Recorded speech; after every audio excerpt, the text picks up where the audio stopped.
Good evening. Welcome to you in Radio Land at home and abroad on Facebook and on all the other networks and platforms. We acknowledge you on the several other online streaming platforms. This is the Global View on Q. It's Tuesday, 21st September, just about 7 p.m. in the studios at Q95, the big station. It is the 36th Tuesday of 2021. I'm Sheridan Gregoire, and most people just call me Mr. G. I'm delighted to have very distinguished guests with me tonight. Dr. Gail Defoe, long-standing herbalist, Ras Bobby Olivacee, and Dr. Swinburne Augustine.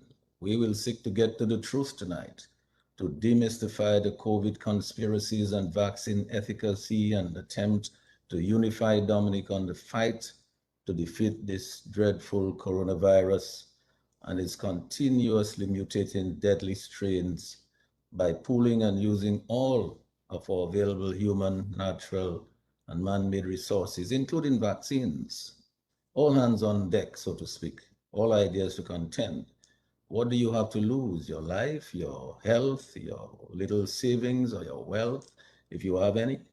High insurance premiums? Let's find out what is natural immunity, the science-based research behind it.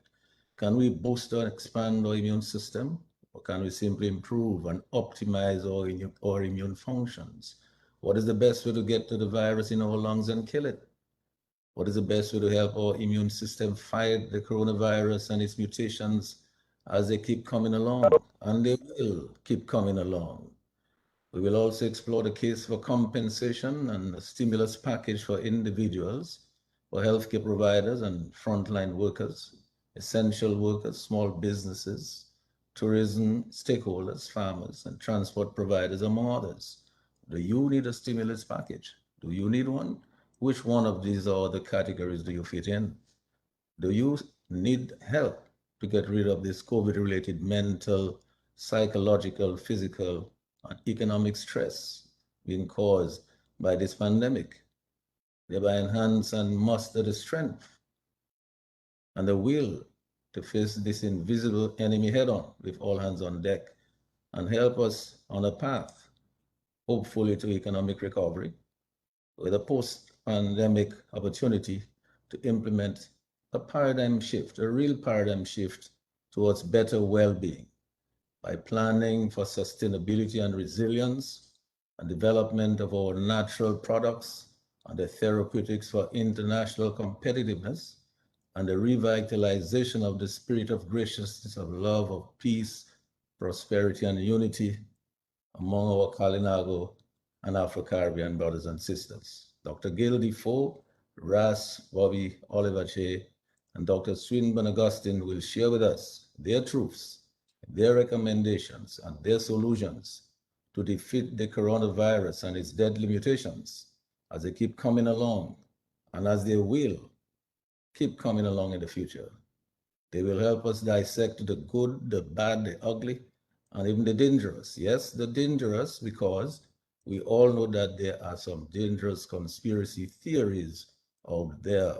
No anger, no malice, no personal attacks, much respect, no vilification, no divisiveness, just bringing back civility, truth, a caring people, and society. So wherever you are in Dominica, in the region, and globally, join this conversation right now. Tune into this space, get the answers to your questions, make your own recommendations, offer your own solutions on the Global View on Q. Have your say, as you do every Tuesday, with me, Mr. G, only on Q95, the big station. We're live on Facebook at Q95 FM Radio and YSQ FM. Share the live and invite your friends to join the Q family and get the latest breaking local, regional, and international news and happenings. I think it is fair to say that we're now at a critical crossroads in Dominica and in our region. We must choose an informed direction to go from here. But we must choose to go forward united and win instead of being divided and misguided and end up defeated. Tonight, as usual, we will discuss, we will recommend, you will decide how you use the information that we disseminate here. But we're determined to do one thing, is to get to the truth. and to offer real solutions to prevent more people from dying and getting very, very ill. So we say a heartfelt thank you to our healthcare providers and frontline workers. I'm sure they're all already exhausted. And from what I'm hearing, it appears that they're just about to get even more exhausted. But we'll discuss that a little bit later. But I expect they will keep working to help stem this rising tide in this escalating and expanded dreaded coronavirus situation. So please follow the correct advice, guidelines, and protocols. Play safe and stay alive. So happy to know that you are with us tonight, wherever you are in your neck of the woods, in Dominica, in the region, and in the global community. Please write down these numbers: 767-449-3095, 3096, and 3097, or 767-616-4257. If you're overseas, you can call 305-432-9624. We'll take your calls a little bit later. Our engineer, Sheridan, as usual, is keeping us on the air, and Lambert Charles is on the console, directing the traffic as usual. He will direct your calls to us a little later. So we're going to get started. When we start, I'm going to go over first to Dr. Gail Defoe to be the opening batsman or batswoman, if you like, and to get the ball rolling with the first contribution to our topic tonight, which is really attempting to unify Dominica in this fight to defeat that coronavirus by getting to the truth, speaking the truth, pulling and using all of our available resources. All right. And also hope that Dr. Defoe, who is a pathologist of long standing, will share her knowledge of natural products, how and why she started to immerse herself in them, to produce and offer them as effective therapeutics for COVID, guided by science in a manner that inspires trust and confidence. I also look forward to our long-standing consummate herbalist, Ras Bobby Olivacee, my former student, in whom I have to tell you that I am very well pleased, and Dr. Swinburne Augustine, following with their contributions to our topic this evening. You will hear some clear solutions, some clear recommendations as to the way forward out of our current country. And we will take your calls from about 8:30, maybe a little 8:30, thereabouts, and after the first round of presentation and exchanges by our panelists. I will have many questions myself for my guests as the discussion proceeds. So without much further ado, I want to go over to you, Dr. Defoe. I expect that you have your mic open already. So to get us started with the conversation, so I go over to you now, Dr. Defoe. Thank you. Good evening to everyone out there in listening land. Good evening to everyone. Thank you so much, Mr. G. It is a privilege to be on the same panel with Dr. Augustine. And so I will keep a lot of what I say to generalities and allow him to get into the things I think that he's most excellent at, which would be the specifics of anything that we might happen to touch on. Just to say a minute about him. Dr. Augustine says several times that he is on the Journal of Immunology, is it? Dr. Augustine? And I wonder if we really understand sometimes what that actually means. It means that much of the research in the world would be submitted on immunology, which is the basis underlying COVID. The real heart of what COVID is about falls between immunology and virology. And you cannot understand one without understanding the other. And for someone to be here who sits on that journal and the vast knowledge that you need, you are reviewing detailed research projects coming in. You need to be, the word cutting edge could not be applied better than it would be applied to Dr. Augustine. You literally have to be on the cutting edge of science to review those articles. So, I want to tell you it's really a pleasure to be here with you and to be associated with you. And please don't hesitate if I happen to say anything out of the way to correct me, because I'm here to learn, as we all are. I'd like to just touch about, before we talk about products, I would like to put a little background on why products, not just products, but why products? Why do we need products? Look at a little bit at where the world is and where COVID is, September 21, 2021. Literally, in August of last year was the time that they actually started working more aggressively to take the vaccines that had been developed over the first 5 months of the year and begin to use them as studies. I think it was about then that the real studies began. Before that, studies could not begin. To start to develop vaccines, they first needed to know the entire genome. They needed to sequence the genome, and that was done in 2020. So March 2020. So once the genome was sequenced and they understood exactly where they needed to go to get those things that we talk about quite often as the messenger RNA or the mRNA, they began to know exactly where in that genome they would have to go in there and cut. So I say that as the background for our vaccines.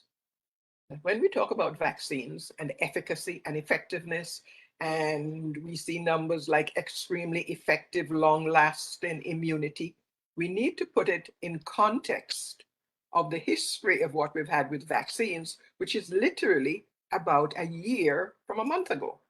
So we're in 1 year and 1 month of really understanding how vaccines work in people. And a lot of this knowledge is evolving and will continue to evolve over many years. So what does that mean for us? It means that we have really majored, because I think it took hundreds of different groups around the world to develop these vaccines. So I don't think I fault anyone for where we are for developing treatments. You have to focus, and the focus was on vaccines. However, a year later, we know a lot more about these vaccines than we did a year ago. For instance, we now know that the efficacy of the vaccines and the effectiveness of the vaccines may start to wane after about 6 months. This has really grave implications for us, who many countries or people, I think, thought that we'd be out of this. We would find a permanent fix for this and we would be able to move on. And I think that has a lot to do with where we are in terms of developing treatments and using treatments.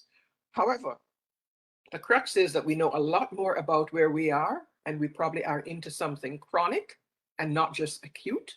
We are going to have to craft our way out of this, not only with vaccines, but with treatments. So to look back again at the vaccines, there are many of them out there. We all know words now like Pfizer and Moderna, and my favorite is Novavax, which hasn't come out yet, and Johnson & Johnson, or to use the original term, Janssen & Janssen. And countries now are really settling down to understand we have to grapple and grasp with this, not only from a perspective of vaccines, but from treatment. Why is that needed? So from last year, the predominant variant was the alpha variant to begin with, which was actually called the English variant. That was the underlying first variant. Since then, we've had 5 major variants, and we also have developed a vocabulary, the VOIs and the VOCs. So we have developed 5 mutations, which is called the VOCs, of variants of concern. Those are the major ones we talk about, like the Delta variant that now is affecting us. There are also variants of interest. We have on our horizon the Mu variant, which I think, if Dr. Augustine would think, actually shows us how mutations have developed. Because if you look carefully at the Mu variant, which we have on the horizon, it literally has mutations from all the variants of concern. Okay, and then a few more. Okay, and so we even find mutations from the Delta variant within the Mu variant. That you can predict, because when you know how you develop a vaccine, when you know what points the vaccine targets on the cells in the body we call ACE2 cells that are affected, you can predict that if this and that variant comes about, it's not in your vaccine. Therefore, without any doubt, there's going to be resistance to that vaccine developed because you simply did not develop the vaccine against those things. Now, granted that we now, having more information, can develop vaccines probably far faster, but not fast enough to keep up with a world of 7-point-something billion. Today, there's been I think it's about 5.3 billion doses of vaccine given in the world. 10 countries have benefited from those 5 billion vaccines. 73% of all vaccines have been given to 10 countries in the world. And so we come back to where we are. Not only are the developing countries and areas lacking vaccines, they're almost lacking totally treatments. In the interim, America has developed some some treatments. And what the difference between America and the Caribbean and a lot of developing countries now, which have just stepped out on their own, is that they have been willing to use things that were not certified. Right now, they have remdesivir. Well, Tamiflu, we need not even talk about that because that is going to be of no effect. We have Regeneron that is being given to people with a signature because it's not yet approved. But they have no problems using things that are not approved. And we have no problems waiting to use things that were not approved for treatment. So we have people signing forms to use Regeneron, which is a monoclonal antibody. That is, they've gone in and they've synthetically developed antibodies that would have been naturally developed or arisen through the natural infection with the virus. So the real hope that we have going around right now is monoclonal antibodies. Regeneron in the US is one of them. I read that France has developed 5 different monoclonal antibodies. Now, monoclonal antibodies may seem like a nirvana to people, but they're only effective mostly against that variant. So if the variant changes, you will find that those monoclonal antibodies are no longer effective. So we have to look down the road that if we have a major shift like a mu, which has been showing resistance come along, we are left with absolutely nothing in our hands, not even vaccines.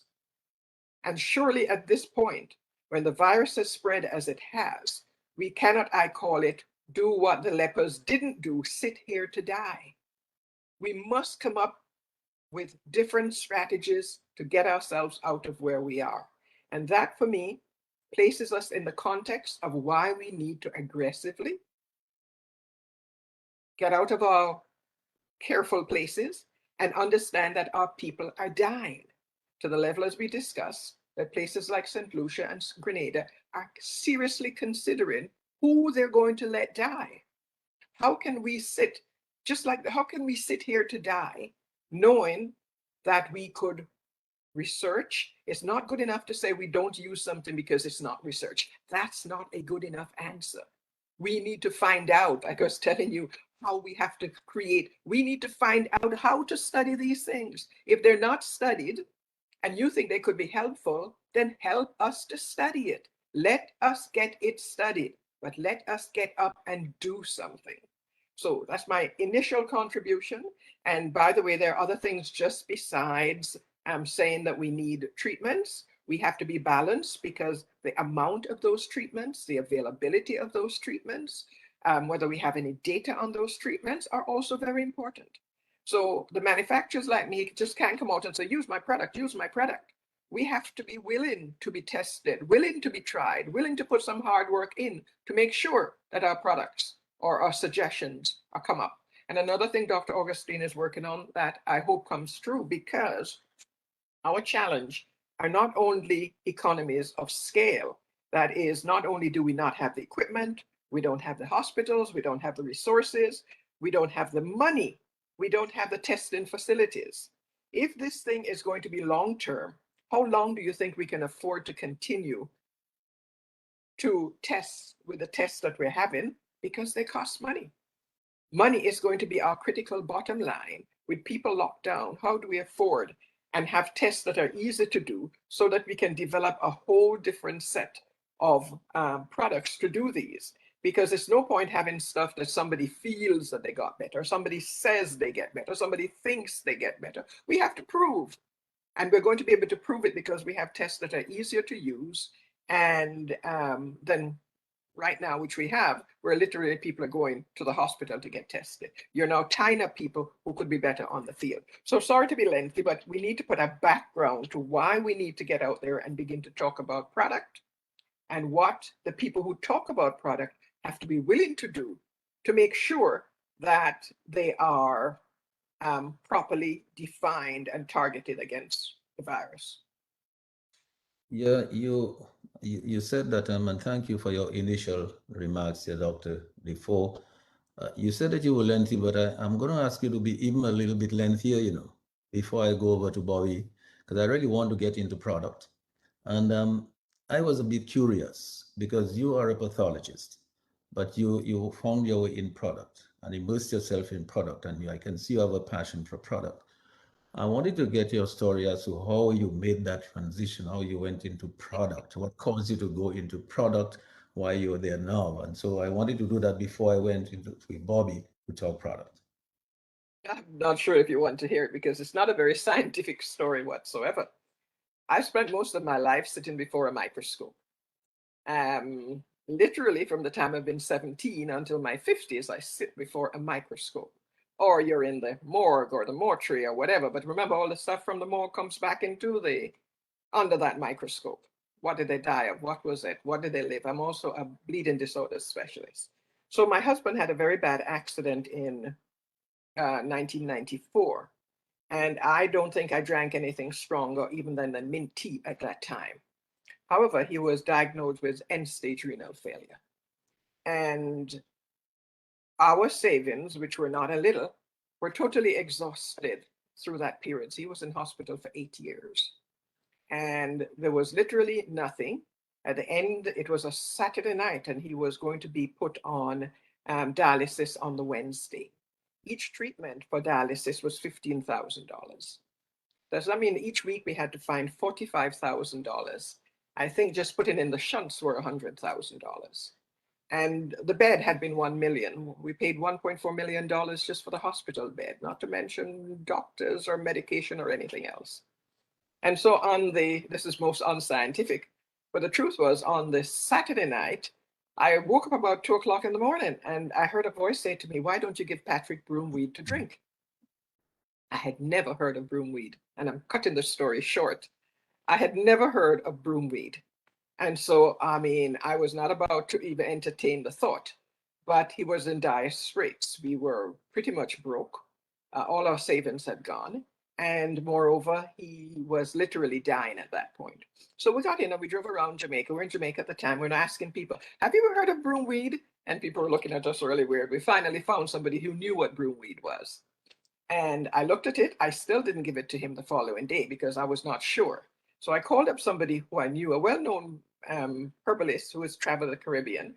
And I said, "V, have you ever heard of broomweed?" And she said, "Oh, yes, I give all my kidney patients to drink." So here was the end-stage renal failure.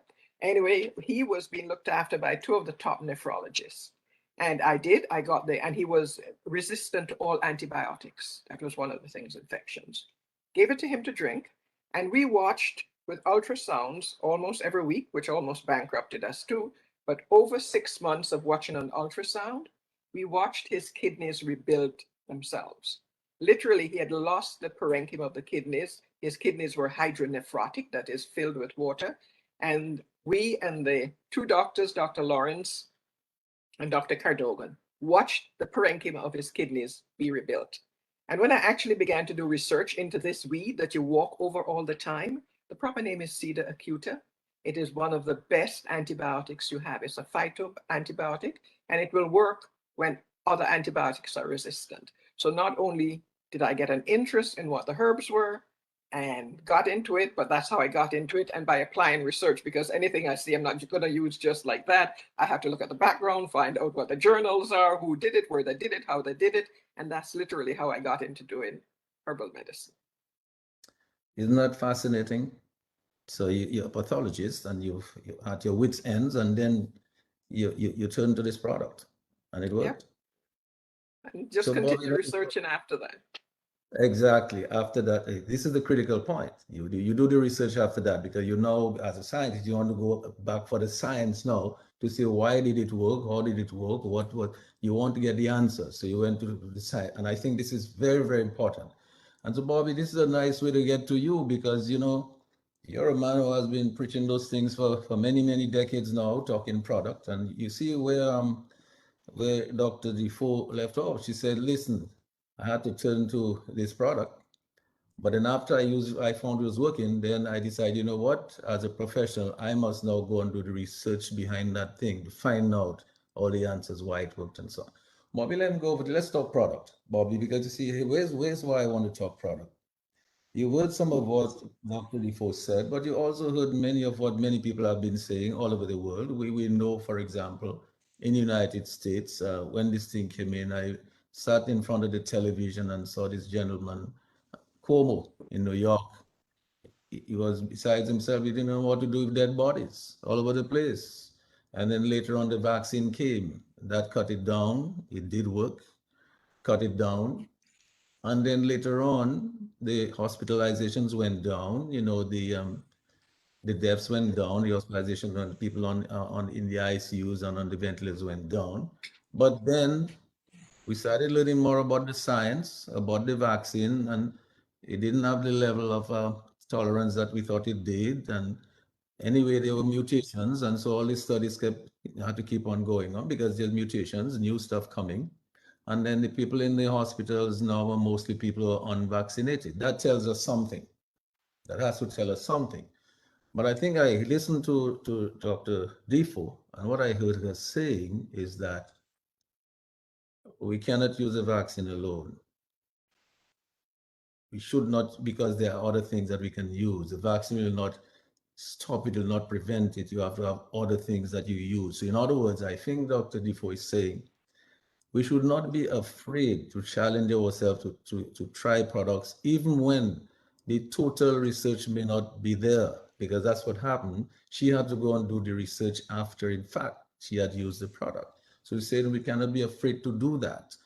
But I think you should also say that if we want to take those products and become internationally competitive and to have the efficacy, we need to do the research as well. If we're going to really create product for a country like Dominica, for example, if we want to really create product and put them in the market, if we wanted to say, all right, let us make let's take a decision, a business decision. And we're going to look at the United States, well, North America, the Caribbean, the region, Europe.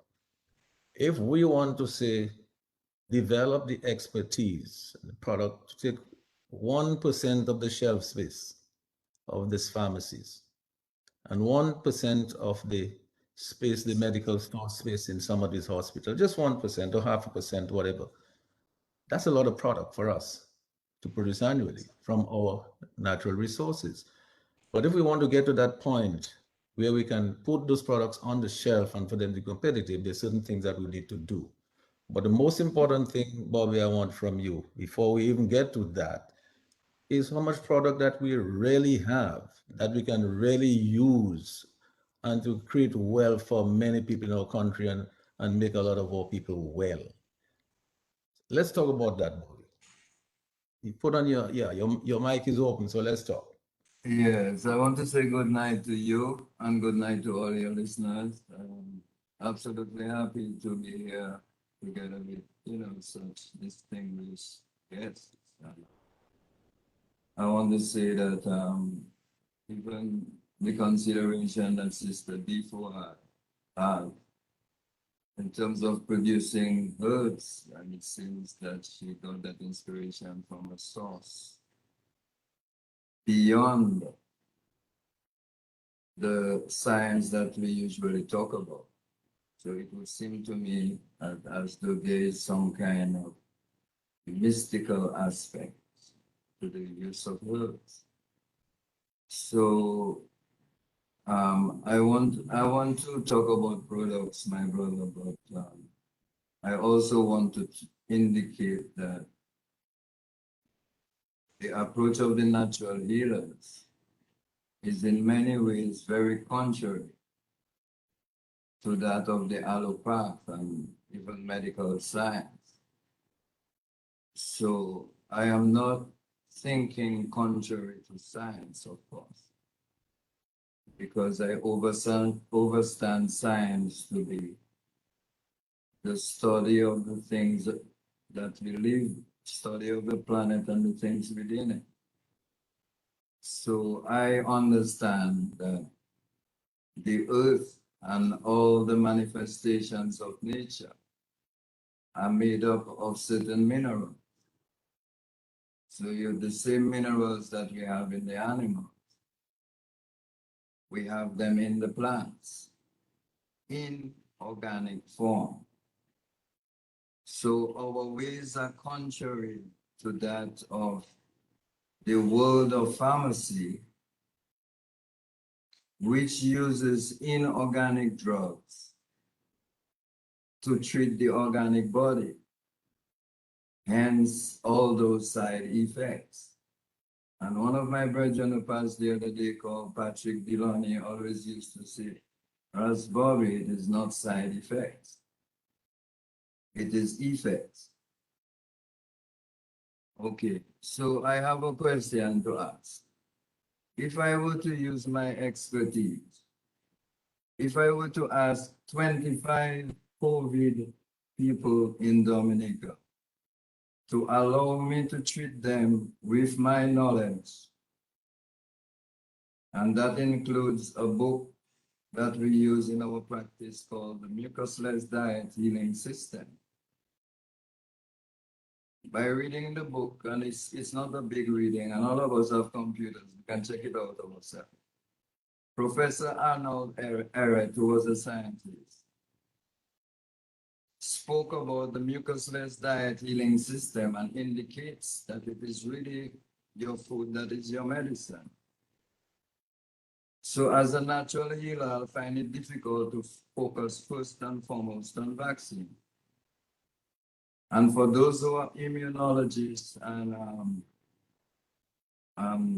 the doctors, of course, who are learned in that way, I understand that I understand that they would naturally focus first and foremost on vaccines or that kind of mode of operation.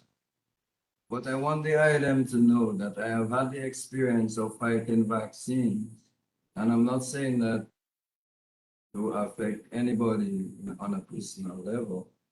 I am just speaking the truth. Years ago in the 1990s, when they wanted all our children to be vaccinated in the Virgin Islands, I was part of a group called Strength to Strength, and we successfully fought against the concept that our children had to be vaccinated to go to school. And during that session, many doctors came and all that information about, oh, they had polio and they had smallpox and they had measles and all the information and all those drugs. I want the item to know that the situation in the vaccinations and the injury of vaccination is very underreported. And for the same reason that I mentioned earlier, it's as a result of the use of inorganic drugs. Now, I'm not even talking about the nature of the kind of experiment being done right now. Because as far as I understand, we're still in the experimental stage in terms of vaccinations. But my question is, if I were to take 25 COVID cases and treat them with garlic syrup, with immunity bitters, which is a product that we have made with a herb called quassia. In Patois, we call it sumaoba. That is information that our ancestors have bestowed onto us from time immemorial, because our ancestors have a response to coronavirus.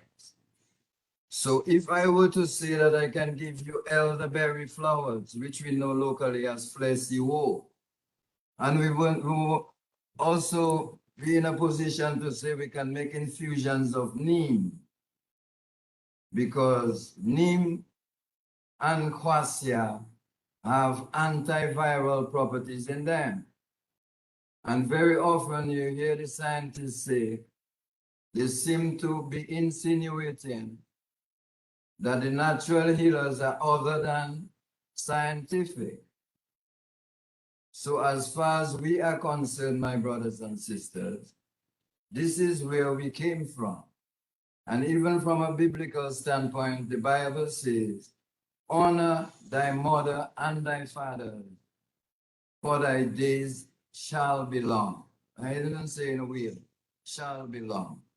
Our ancestors gave us quassia, which is suma oba, to fight viruses. Our ancestors have given us man better man to fight viruses. Our ancestors have given us ginger and turmeric, which is full of zinc to fight viruses. Because by using a lot of organic zinc, and we're not talking about inorganic or chemical or inorganic chemicals, we're talking about organic zinc without side effect.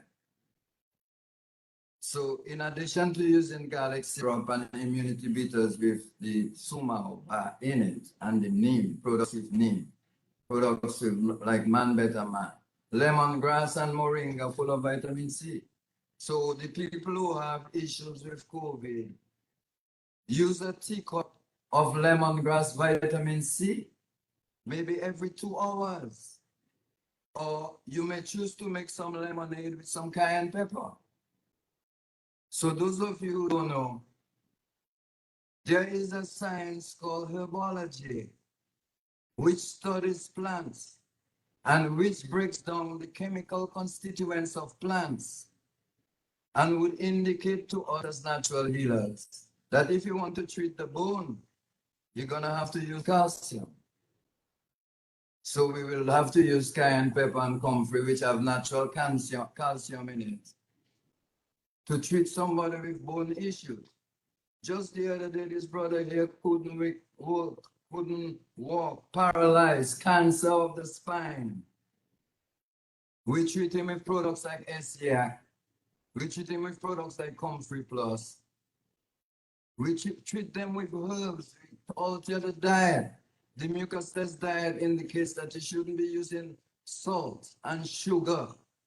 You could use a little salt, like pink salt and so, but all that salt, all that sugar, all that fried food, canned food, shredded food, the peanut butter with all the pig fat in it. These are the things we have to focus on. Because if we do not use those things, we will have no mucus in our bloodstream. And a modality, for example, that we use in the process of biology, considering that we are electromagnetic beings. You take the onion and you cut it across and you put it all in all your different rooms, because the onion will magnetize the viruses to it. As natural healers, these are the things that we do, and these are the things that we learn from our ancestors. There's so much controversy about cannabis. Why do you think cannabis is called pot? Because they used to put it in a pot as incense and fumigate their rooms to kill viruses. And if you have too much mucus in your lungs, you take lobelia, which them man does smoke, which they shouldn't be smoking, make tea with it if you have too much mucus in your lungs. And you force the individual to vomit that mucus that is in the lungs. I tell you the item, there are many books written on herbology. For example, there is one called Herbology for Home Study. Break down all the chemical constituents of the plants. Indicate the therapeutical treatment of them. When I give people immunity bitters, I tell them use a tablespoon 3 times a day. There are measurements for it. When I give people garlic syrup, I give them a teaspoon of it in some eucalyptus tea 3 times a day. So we have to stop fooling ourselves to think that in terms of herbology is not scientific. One of the most scientific things on the planet, the item, is herbology. We have products like SCAC. You could read up the information about SCAC. There's a book written about SCAC, which is almost 300 pages. It is antiviral. And no matter what the scientists say, many of us know the origin of those viruses. There is a name of a book, and my brother is an immunologist or virologist. I want to give you the name of the book. The name of the book is Emerging Viruses, AIDS and Ebola. Was written by a man who wrote that book as a thesis. So he acquired a PhD in immunology and virology and wrote that book. And he said it was so mystic that he found out the who, what, when, where, and why of the AIDS virus, of the Ebola virus. So remember the name of the book. The name of the book is Emerging Viruses, AIDS and Ebola. But to return to the original question, of course we have products that can treat all diseases. But in addition to not just the products, our way of life. We want to sell our way of life. You know, we want to talk about the use of clean organic water. This is one of the products that we can produce in Dominica to treat conditions like coronavirus, instead of drinking water full of chlorine. So clean organic water, push tea first thing in the morning, squeeze lemon in it. Don't you know that the lemon is vitamin C? There's a scientist from Jamaica who found out that guinea hen weed have selenium in it. And selenium is the mineral that diffuses viruses. Not diffuses viruses, diffuses cancers.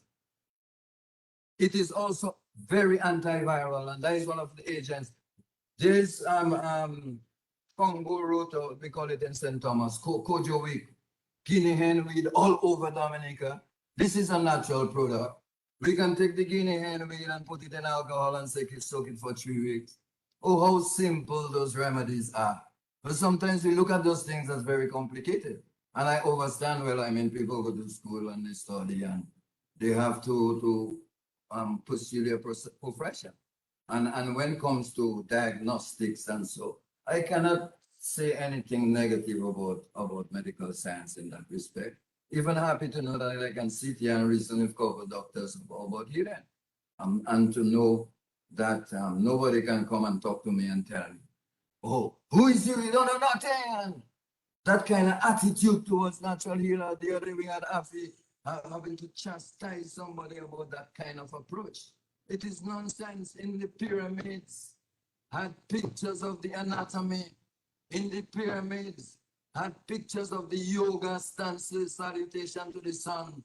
We saying put ginger, put peppermint in hot water, close your eyes, put your head over the water and inhale that. Take a deep breath to remove the mucus. It's so many modalities we can consider. There are certain people in India, I don't want to overtalk for now, but there are certain people in India, my brothers and sisters. A set of gurus had thousands of COVID patients treating and used that technique every day with eucalyptus oil in hot water and inhale that mucus out of them. I say we keep showing us the cause of disease is mucus. We have a herb there called Guinevere. Guinevere is a sign. Who say we can't put Guinevere, so you put it in a package and sell it too? You understand? But there are ways of taking the forest and industrializing the forest and not focusing only on vaccinations. Because so many people, in St. Thomas, I don't know if you know Brother G and my brothers and sisters out there. They had a raffle in St. Thomas, and if you win that raffle, you get $100,000. You ever hear that before? They're giving people weed to vaccinate. They're giving people money to vaccinate. They're giving people drugs. I mean, come on, what's going on, man? So my question again is, give me 25 COVID patients. Let them follow what I tell them to do. Let them use SCR, immunity beaters, garlic syrup, comfrey plus, and rose hips plus. Let them make juices with ginger, cinnamon, kale, blend them. Brothers, we have so much things in the, I keep saying, clean water, let's industrialize that and remove the mucus from the body, and let's get real. I hear sister talk the other day about yoga. As soon as she finished talk about yoga and nutrition, which was so beautiful, that she bringing up vaccination. Come on. We have friends, brothers, who work in nursing homes. 1% die in 1 year. As soon as they vaccinate, 8 people dead suddenly in 3 months. So what we're saying is that we have to ask ourselves questions. Is that I know people in Dominica whose children crippled because of vaccination. But how are you going to prove it? 65 cents of every dollar made in the planet comes out of big pharmacy. So those are people who want to insist on using vaccination, fine. But what about those who want the choice? I even say one of the best things to do is to get out of the town and go in the countryside. Let's return to the land. There's some Rasta reasoning about Rasta COVID and response to COVID in St. Lucia. I check it out today. It had like 1 million views. Let the people check it out. We have to get out of the city and get healthy in the country. Drink that clean water, drink those clean herbs, eat those clean fruits. Oh, most of the fruits in Dominica have vitamin C. Kale, spinach full of iron. Sea moss have about 60 something minerals in them. So this is our approach to treating situations like coronavirus. And let us not think that our ancestors can guide us into freeing ourselves from this quagmire that we're into there right now. We don't have money, we don't have medicine. Suddenly, some people who have no love for us on the other side of the world have all the things for a solution. Look, all the vaccination, look, since when? Another thing they have in St. Thomas, cheap water. All the water now is 50 cents. I go trust that. You all forget the Tuskegee experiments in University of Tuskegee. The servicemen who came out after the fight, the war for America, from 1972 to 1992, what happened? The experiment on those black people and give them syphilis. And President Clinton in 1992 apologized on behalf of America. What happened? When 30 years from now, somebody apologized to us first. Since when vaccination are produced so quickly? 10, 15 years it takes usually for a vaccination to be accepted. And finally today, you know what I researched? That who gives okay to FDA, which is the Federal and Drug Administration, to produce any drug is the wife of Dr. Fauci. I mean, come on, man. So that is what I have to say for now. As I say, I'm really happy that we can consider other options. Those people who want to vaccinate, let them vaccinate. You can't force people in their vaccination. You want to hold people and choke them then, like they're doing in Australia. We're so uncivilized. We're so unknowledgeable. I have a partner in Dominica who knows more herbs than me in the countryside somewhere in Piditsab. And when I come down, we're going to look for him and see what we can do. But we have to have a different approach. Why can't we use our douche bag, fill it with some lemon, take a quart of water and douche our people and remove all the waste in the intestine to prevent that mucus from festering and killing our people? This is the things we have to look at. I give thanks for now. Bobby, I want to thank you for that. Now, the reason we're here tonight, as I said from the very beginning, we got to get to the truth. Put all the ideas on the table. As you said, those who want to use vaccines should be free to use vaccines. Those who don't want to use vaccines should be free to try other options. I believe everything should be on the table. I also am a firm believer, and I put it up front, I put it up already, and I've always put it up. We have to develop our product and make them international competitive so that we can grow wealth from our natural local products. We have to do it. Certainly we have to be driven by some science, because if we're going to sell it to other people, they will want some kind of thing to give them the consumer confidence to take the product, right? But we have to find a way to get, because we have so much product. Every time I drive around Dominica, all I see is product. Every time you drive around the countryside, all you see is product. So we have to find a way to do it. I think this discussion here is going in the right direction. You heard, you heard Dr. Defoe, a pathologist long standing many years. She found a product that worked. It was not a product that had gone through the process and been approved in that kind of way and certified, but it worked. But she said she felt it was important and she was constrained to go back and do the research, find out about it, to be able to say, okay, here is what in the product worked and so on. Dr. Augustine, a couple of things that Bobby said struck me. One of them was he said,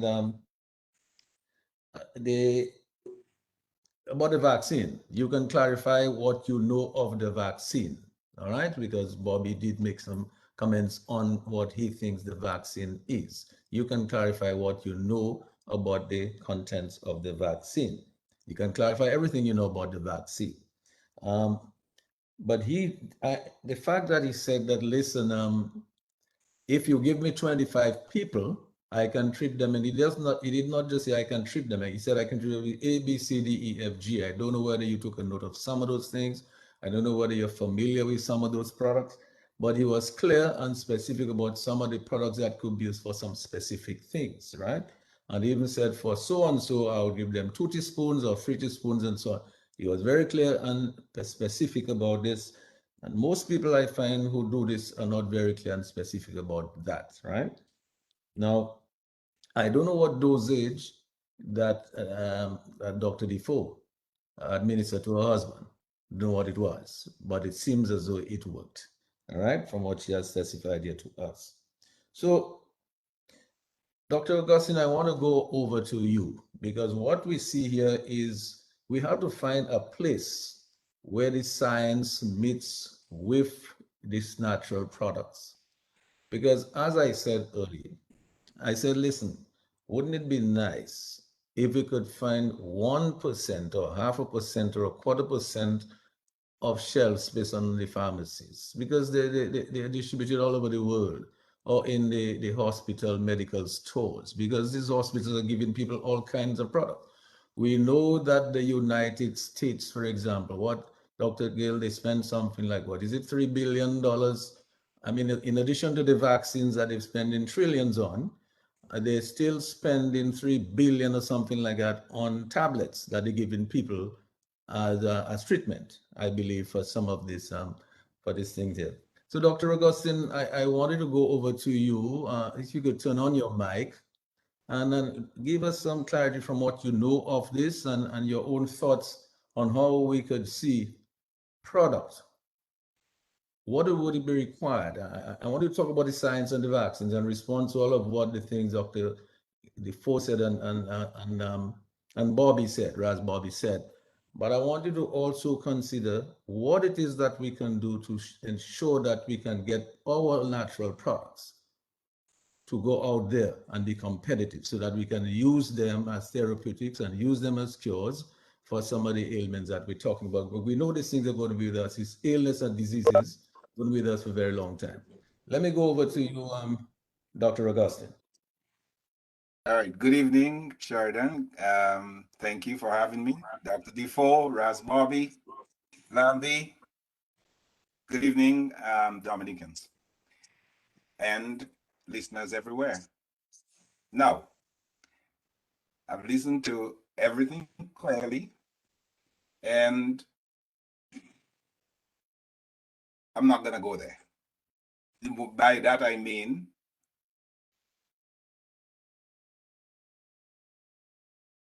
if Dr. Defoe may have a product, Bobby may have a lot of ideas about products. I grew up in Dailies.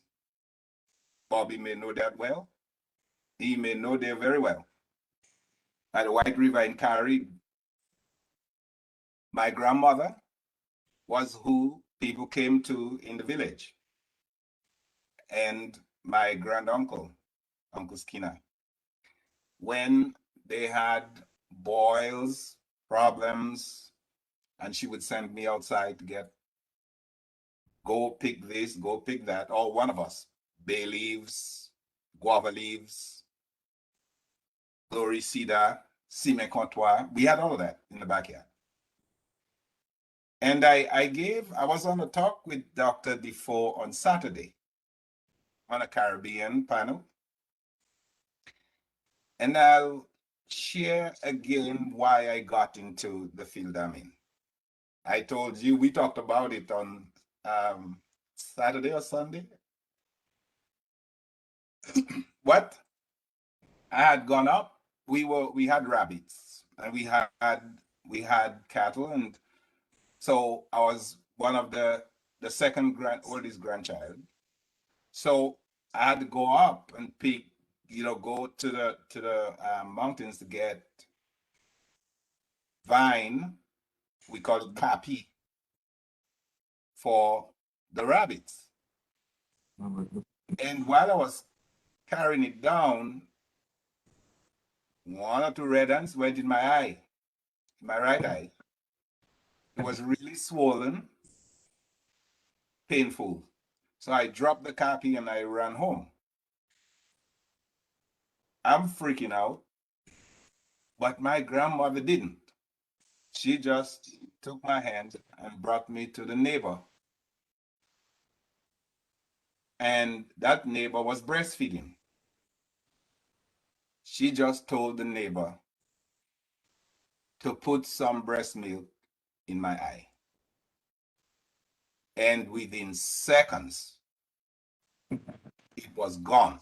The swelling was gone, the redness was gone, the pain was gone.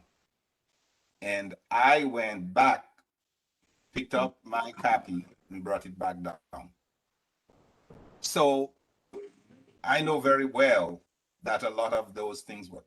As a matter of fact, when we had fever, she would tell us, she would get guava bush, glory cedar, warm water, put it in a pan and had us sit there. You sweat and it was gone. Now,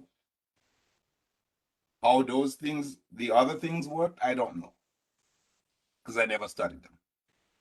I'll talk about what I studied and why the immunology, the breast milk, it was the antibodies in the breast milk because she had already been bitten by those red ants and had antibodies against those toxins from the red ants. And when the baby was breastfeeding, mothers pass antibodies to the babies because the baby's immune systems are not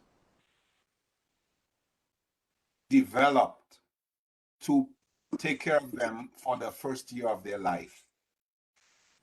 So it took the breast milk, the antibodies from the breast milk to do that, to protect them. So everything that the mother has been exposed to, she's passing them down to the babies. The immune system is, for all extent and purposes, it is our military.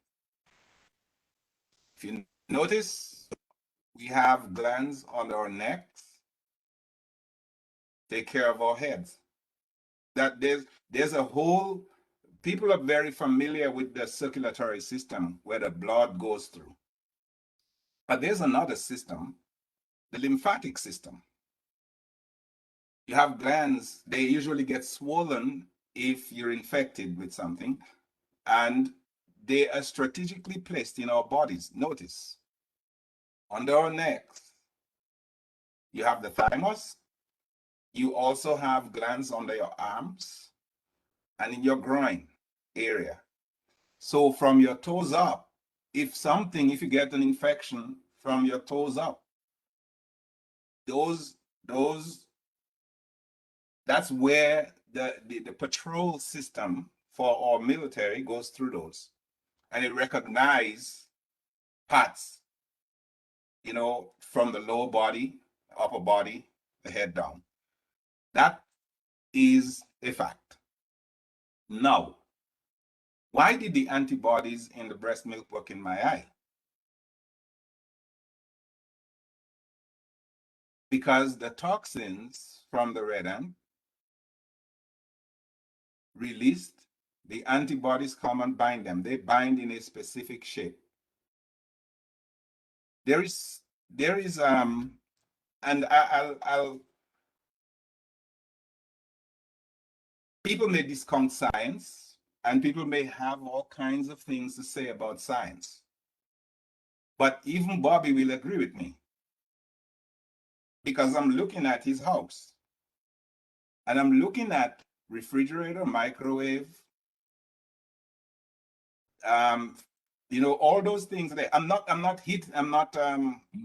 micro. saying No anything micro. bad. Oh well, I'm okay. I'm seeing technology. I'm seeing science and technology where you are. You're not in a shack in the mountain in Zion, as we used to call it in Dalis. You use vehicles, you use gasoline. The gasoline you use is unleaded. So I'm just saying that we have to be careful. I can't hear you.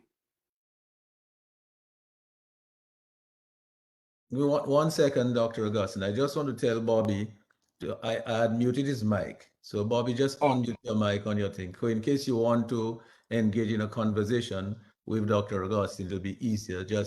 I had muted it, just unmute it on the screen there. Just click on the little mic button there and unmute it. Right on your screen, you'll see a little mic thing on the video. So just click on the little mic. As you pass your cursor on the window there, you'll see that. So while you're doing that, I will let Dr. Augustine continue. So yes, I'm all for any of those things that may work. However, more than 350 million people, and how many billion people have taken the vaccine so far?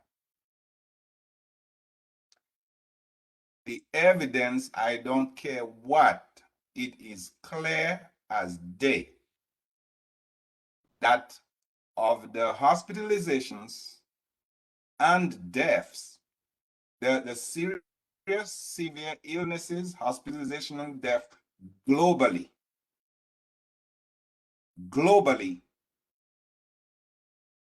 are predominantly from unvaccinated people. That is a fact. We cannot deny that. Why then? What is happening then that more than 95% of the deaths that we're seeing today, and almost all of the 12 people who are dead in Dominica today, are almost all, if not 100% in Dominica, but pretty much close, are unvaccinated. That we cannot move away from. It is a fact. Now,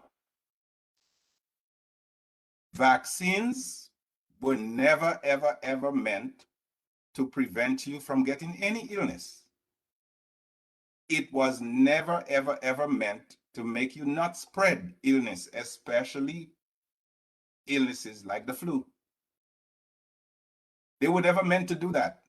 What they were meant to do, just like tetanus, the tetanus shots, some vaccines are longer living than others.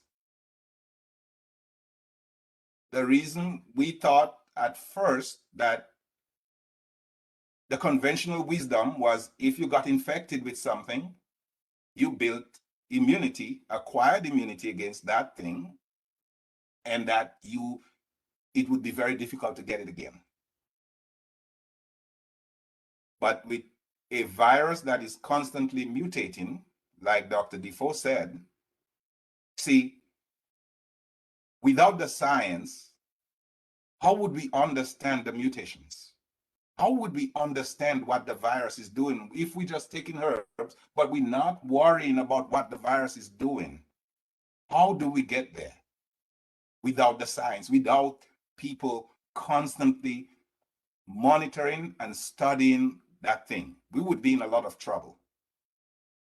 So the virus is mutating, and Dr. Defoe just said the mu variant and the lambda variant, they have the mutations from alpha, beta, delta. See, what the virus is trying to do is to change so that nothing we do will work against it. I totally agree that people should live healthy lives.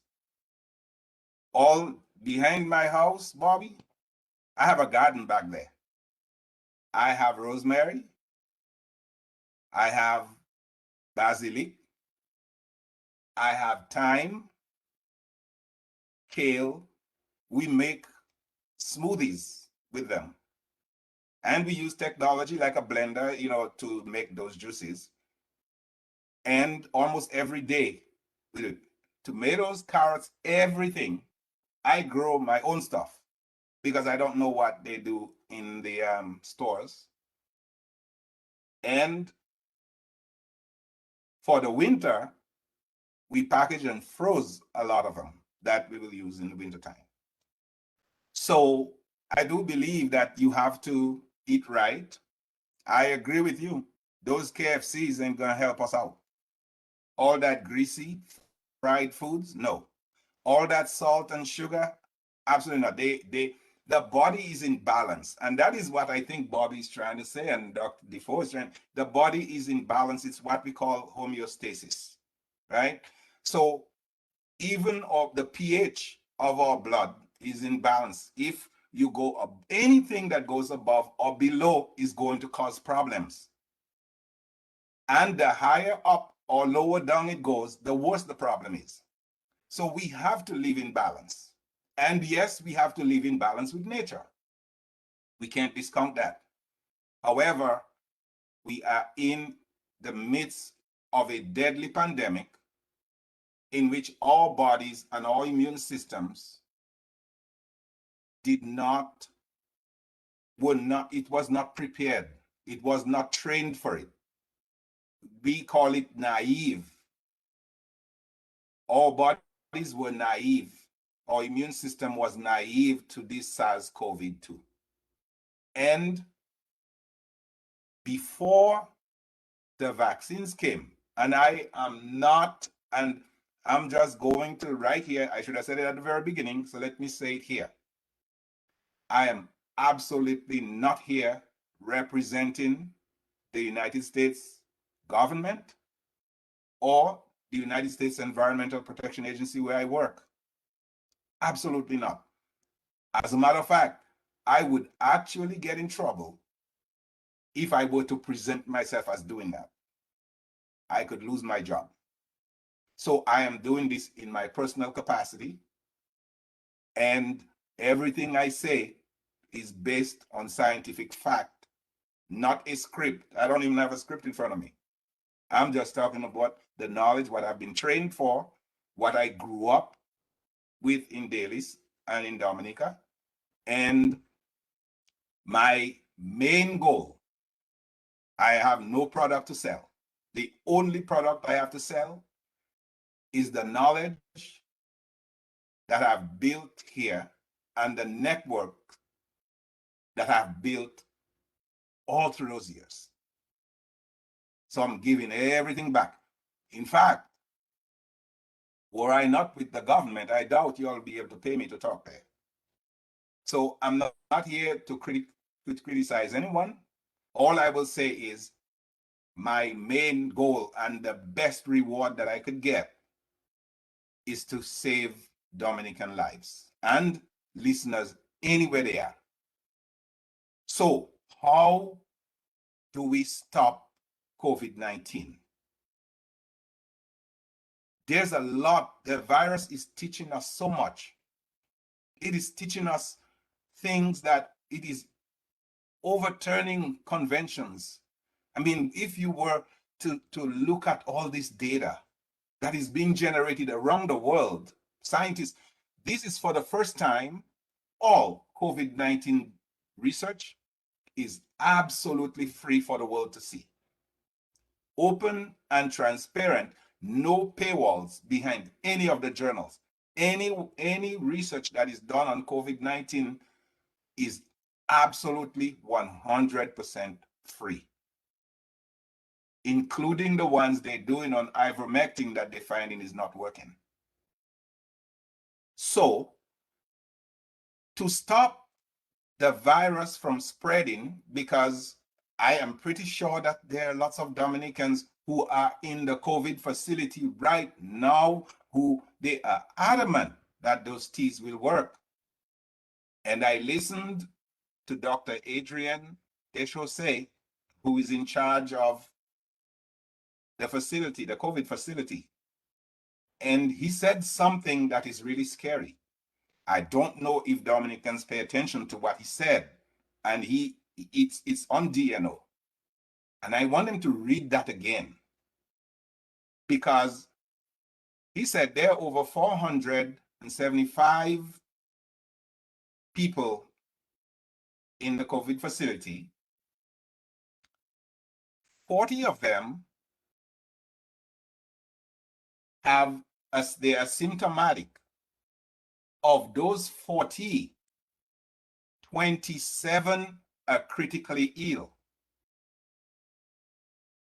But most importantly, he said that they only have 4 ventilators. When you're critically ill from COVID-19,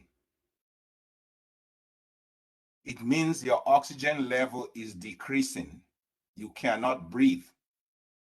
Not only you cannot breathe, but the virus is continuing to destroy the very cells inside of your lungs that you need to exchange carbon dioxide, which is a waste product of all the activity your cells doing, for oxygen, to send oxygenated blood from your lungs to your heart, and your heart pumps it out to the rest of your body, your brain, all the way to your toes.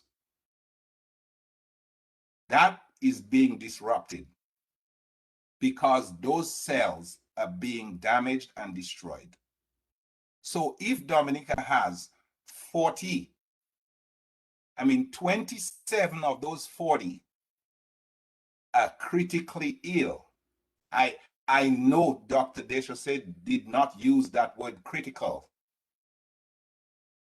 just willy-nilly. He knew what he was talking about when he talked about 27 critical patients. And if only 4 can be on a ventilator, that 12, I can almost guarantee you, I would bet that number is going to go up, because some of those 27 need ventilators and there are only 4. Some of those 40 that are symptomatic, mild to moderate, are going to get into the severe column, because all the treatments that we're doing, Regeneron is one of those things that they give, the monoclonal antibodies. They're running out of it here. In the United States, that is the richest country on earth, they are rationing care in some states. What I mean by that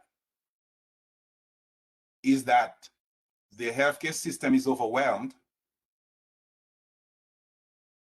and they have to triage outside and decide who gets on that ventilator and who does not. Grenada is getting to that point. They are setting up an ethics committee to determine who lives and who dies. That is not a choice any doctor, any nurse want to see. It's not. Quite contrary to what people think. We know we're not gods. Scientists are not gods. Medical doctors are not gods. If they were, when you're having surgery, they do not let you sign that consent form and tell you to sign that you may die. Look at all them forms. It is a fact. So for us to read at least so that we can study the things that Dr. Gail has, Dr. Defoe, and the things that Bob is talking about, we need to control that virus. Many people may think, and people think that this is about money. It's not about money. I am not paid by any pharmaceutical company. This is not about money. It is not about a conspiracy. We see those viruses all the time. Bobby mentioned something about emerging. He told me to look for a book about emerging viruses. I don't have to look for that book, Bobby, but I will. But I'll tell you what we do every research cycle. We do research not when something happens. We are actually now planning the 2022 to 2026 research cycle, and we are looking at emerging pathogens like the Nipah virus in India that has a 75% kill rate. You get it, you only have a 25% chance of living. 25, meaning you get it, you're pretty much dead. So we have to look at things in the water, in the air, and in the land. As we become more and more developed, and Bobby may be right that we may need to go, probably need to go up in the bush in dailies because I probably would be safer there. We have to look at land use. As we become more developed, we need more space. We want bigger houses, and we're moving further and further into the bush. We're moving further and further where we are destroying the natural environment. But in that natural environment is a whole host of viruses and other pathogens. They are normally in bats, they're normally in animals in the wild, like if your cat go hang out in the bush, the feral cats with rabies. You know, those things are there. They're not bioweapons, and I'm not doubting that they do that. Anything you try to use for good, somebody's gonna find some way to do evil with it. Right? We have that technology, the computers, where I can do all my banking, everything on my phone. But there are people that will try to come in my phone to try to steal everything I got in there. Everything we try to do for good, there will be some people who will use it for evil. So while we are waiting for all this research that we need on Olivacee that Dr. Defoe has, and ASEA, and the ginger and the turmeric and everything else, because the vaccines are only good before you get COVID. It cannot work after. You need it before. The reason why you need it, and the way the vaccines are, is that we took a piece of the virus, the spike protein that it uses to bind to the ACE2 receptors on our cells, like Dr. Defoe said. We took that piece, and it's a black girl, it's a black lady, a black young lady, Dr. Kizzmekia Corbett, who developed the mRNA vaccines. She had a major role. And no, the FDA is not controlled by Dr. Fauci's wife. Dr. Fauci is a member of the American Association of Immunology that I'm in. And I'm not just a regular member of the American Association of Immunology. I am on the membership committee of the American Association of Immunology. That is a global organization, right? There are only 6 of us on that committee. Six people who will vet anyone coming in to that organization and to pick up the concerns of regular members and to help recruit members into that organization. That's globally. 6 people. So ask yourself, how does a guy from Dailies get there? Right? How does somebody that grew up in Dailies when we had no roads, that we used to walk from Dailies to Piditsavan with our baskets to go and get vola and walk it right back up through the White River to bring it home in Carib. How does that happen? It is not something that happens just out of the blue. We have to stop the virus. The vaccines will give us the antibodies. It will prime our system. And mark you, to go towards both Dr. Defoe and Bobby's point, if you already had an unhealthy lifestyle, you are more at risk for bad outcomes with COVID. Both will tell you, both said that. You need to eat more ital, you need to walk. We used to walk, we walked from Dailies to La Plaine to go and sit common entrance. So vaccines, it's not a conspiracy. It is not a farmer thing. It is just something to get our system to build some antibodies against one little part of the virus, so that when we do see it, then those antibodies and the rest of the immune system can come, capture it, and destroy it. You will get sick. Depending when you get the vaccine, you may have symptoms, because it takes about 2 weeks for your system to build up the immunity to fight, because if you get infected, they already got inside your cells. But the good thing is they must come out. And it's when they come out, the antibodies from the vaccines will be there. Now, natural immunity, you can get that from getting the infection. But we notice that it wanes. It goes down quicker than normal, but 6 months. So they're saying, especially if you have pre-existing conditions, you have diabetes or sugar, as we call it back home, you have high blood pressure from all that salt and unhealthy living and all that grease, you have high cholesterol, you from eating all that KFC and stuff. I'm not telling people not to eat their KFC. I'm not doing that. But to live a healthy lifestyle, you make the choices you want. But those people are more at risk. And if you're elderly, the reason why the elderly needs it is because they, as we grow older, just like I don't think Bobby, Lambie, Gail, or you, Sheridan, none of us can run and move the way we used to when we were younger. Our immune system itself ages, and we call it immunosenescence. It gets older.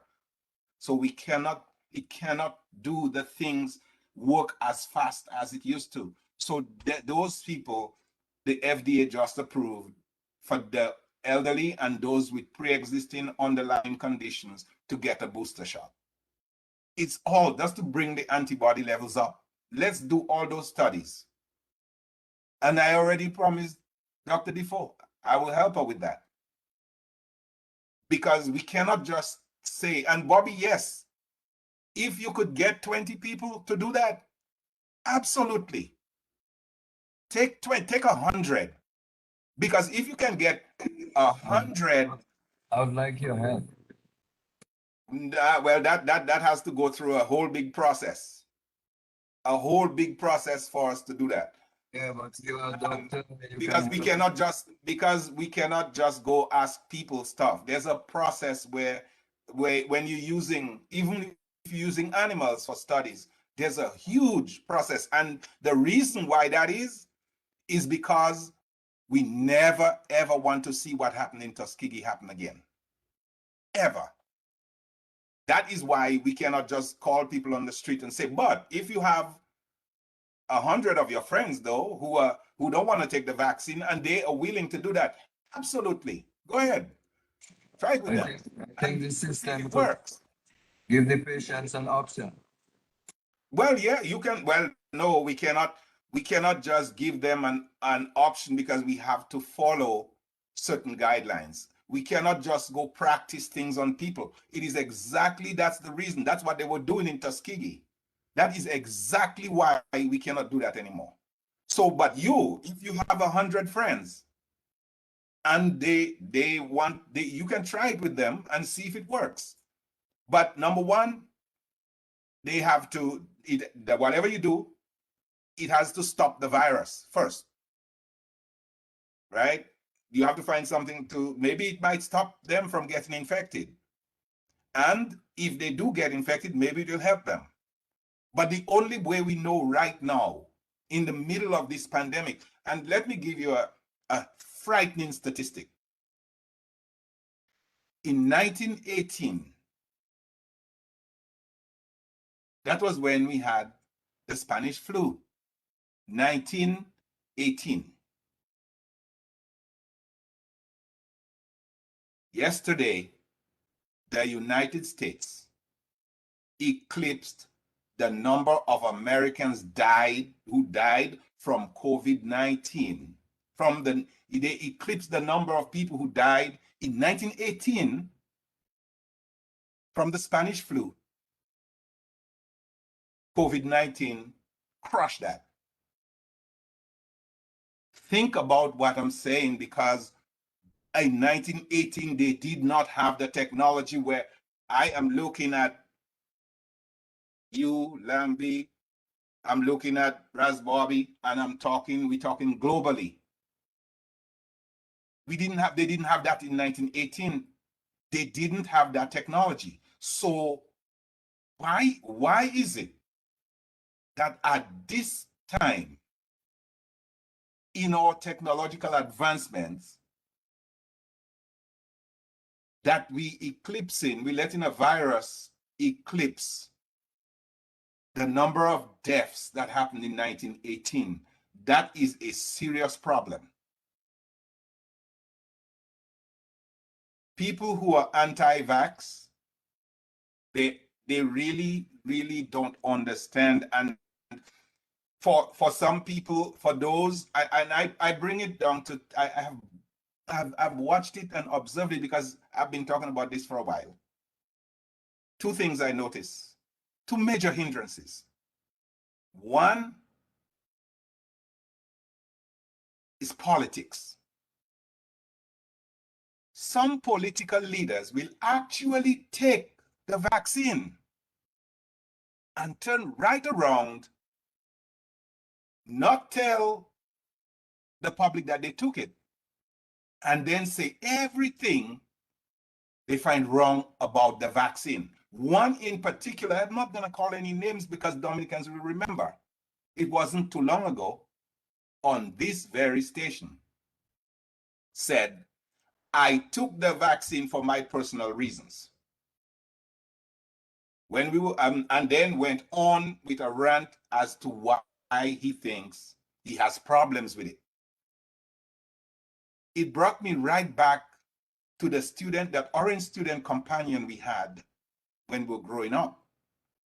And one of the idioms in there was, what's good for the goose is also good for the gander.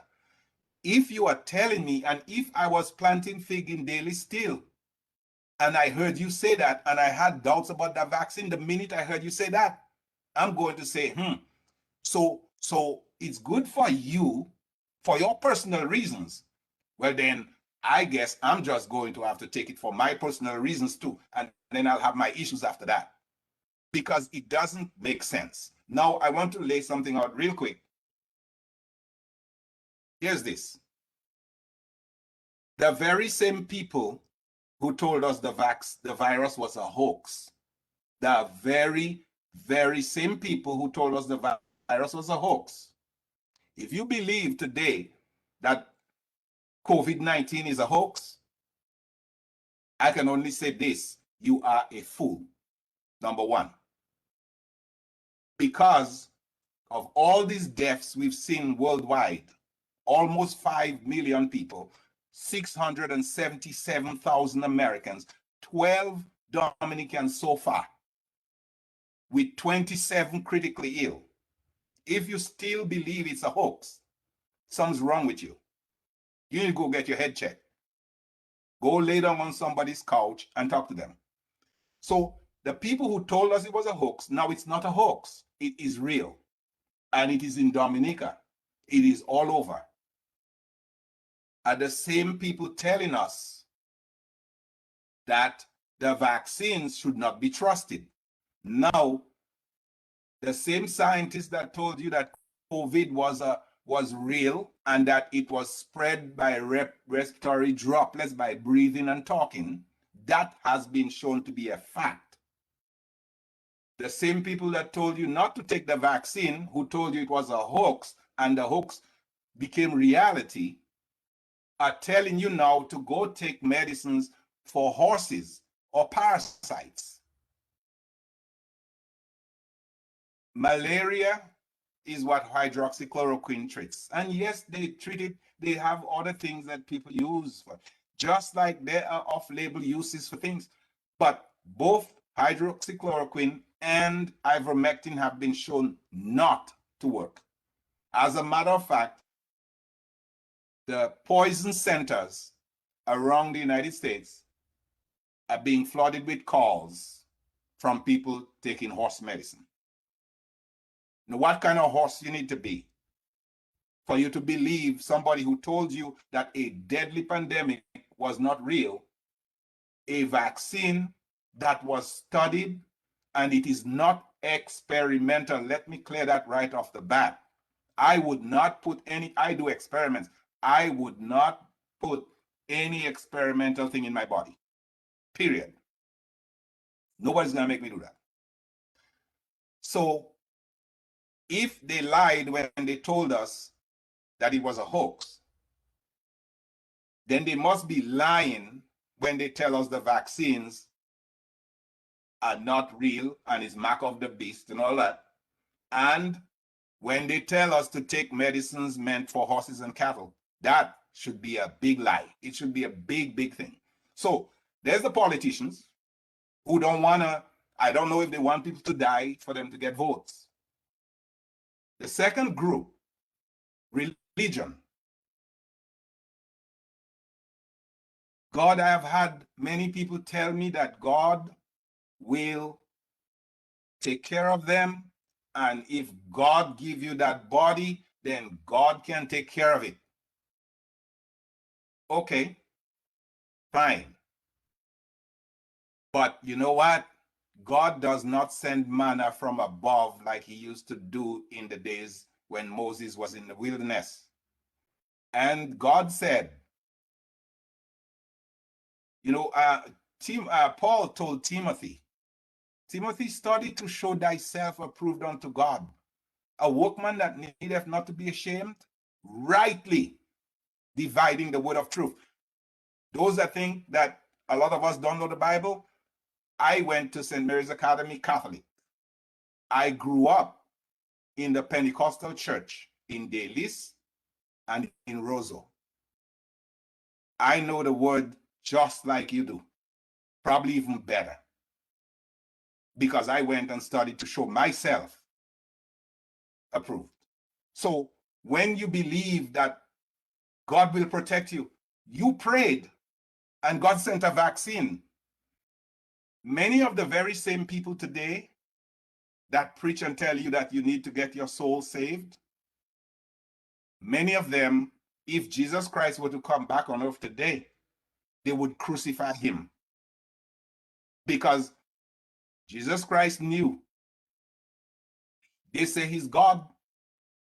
He's God today, yesterday, today, and forever.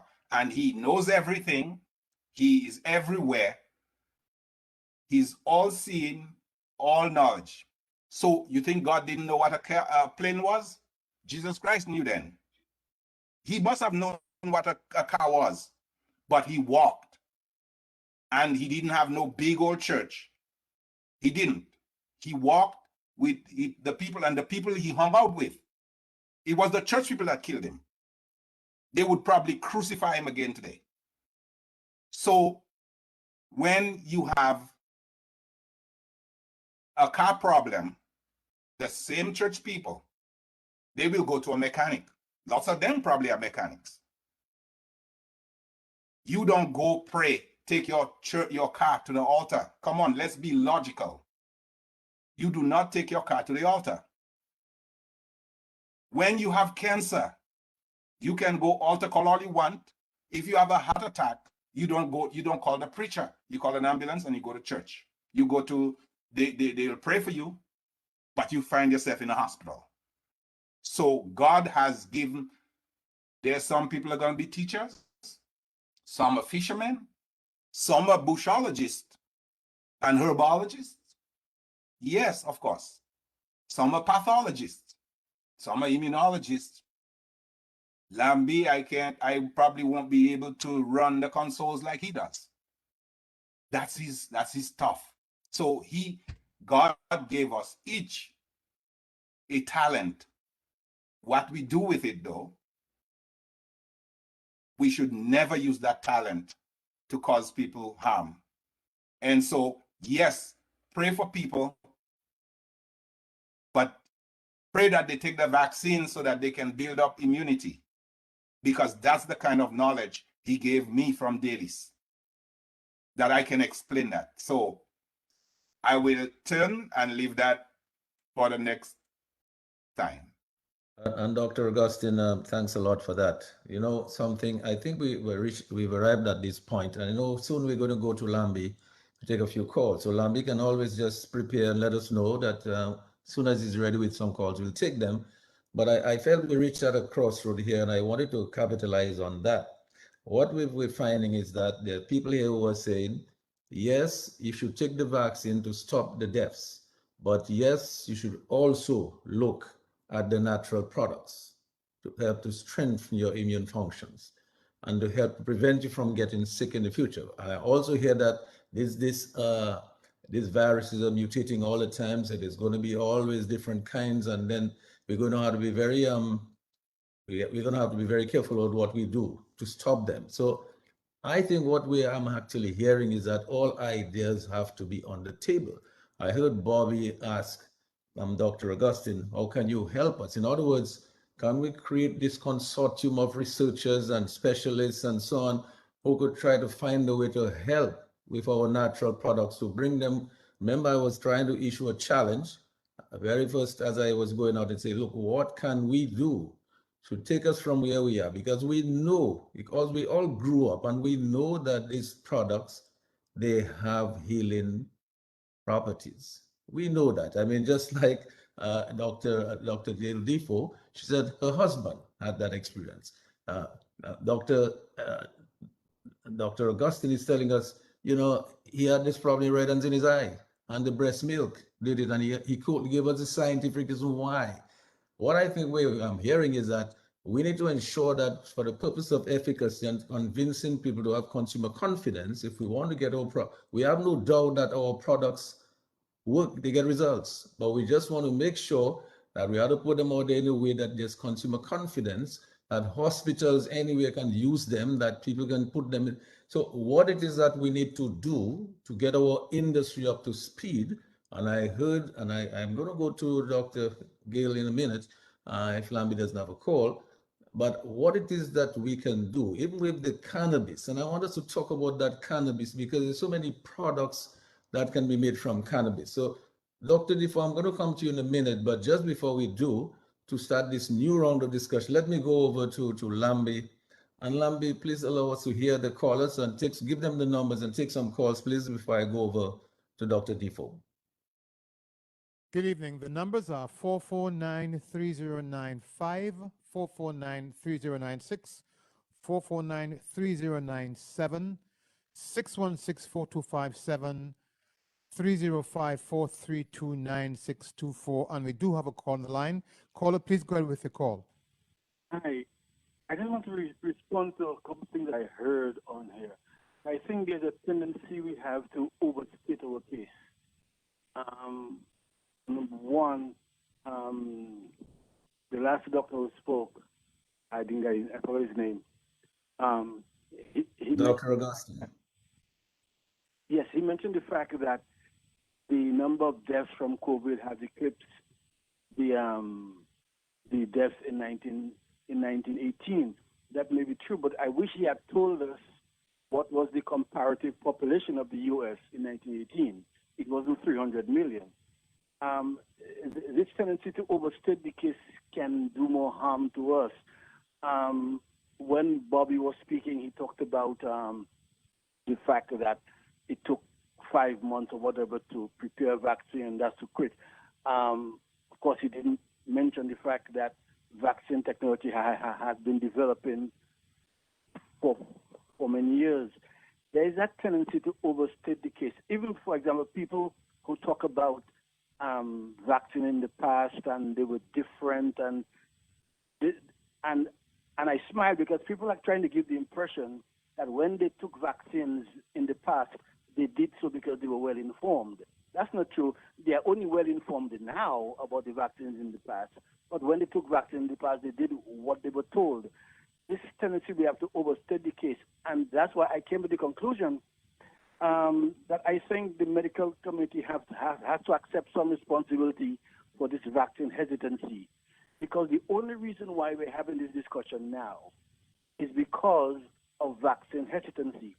And the reason why we have vaccine hesitancy is because the medical profession, when they developed, for example, the technology for doing mRNA in 2012, they didn't share it with the general public in such a way that it was palatable. They were, it is surprising at this point in time, 2021, after all these years of vaccines, the general public does not understand how vaccines work. And it's not their fault, it's the fault of the medical community who did not share that information. Now we find ourselves in this situation where we've got to do two things at the same time. So I'm not criticizing them, but I think they ought to understand that the reason why people are hesitant is because they were not informed all these years as to how the technology developed. Because it's in 2012, they already had the technology for developing mRNA, but people weren't told of it. So when now they had to use it, people thought it was some kind of a fly-by-night thing that happened in just a couple of months.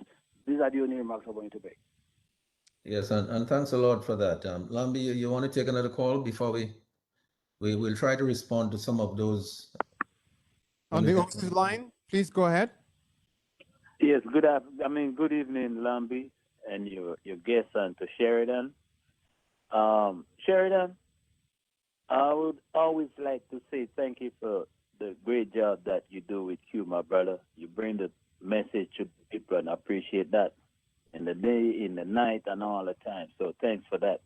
But I'd like to go straight to Dr. Swinburne, and I would like to say to him, he took a cheap shot at Ross Bobby.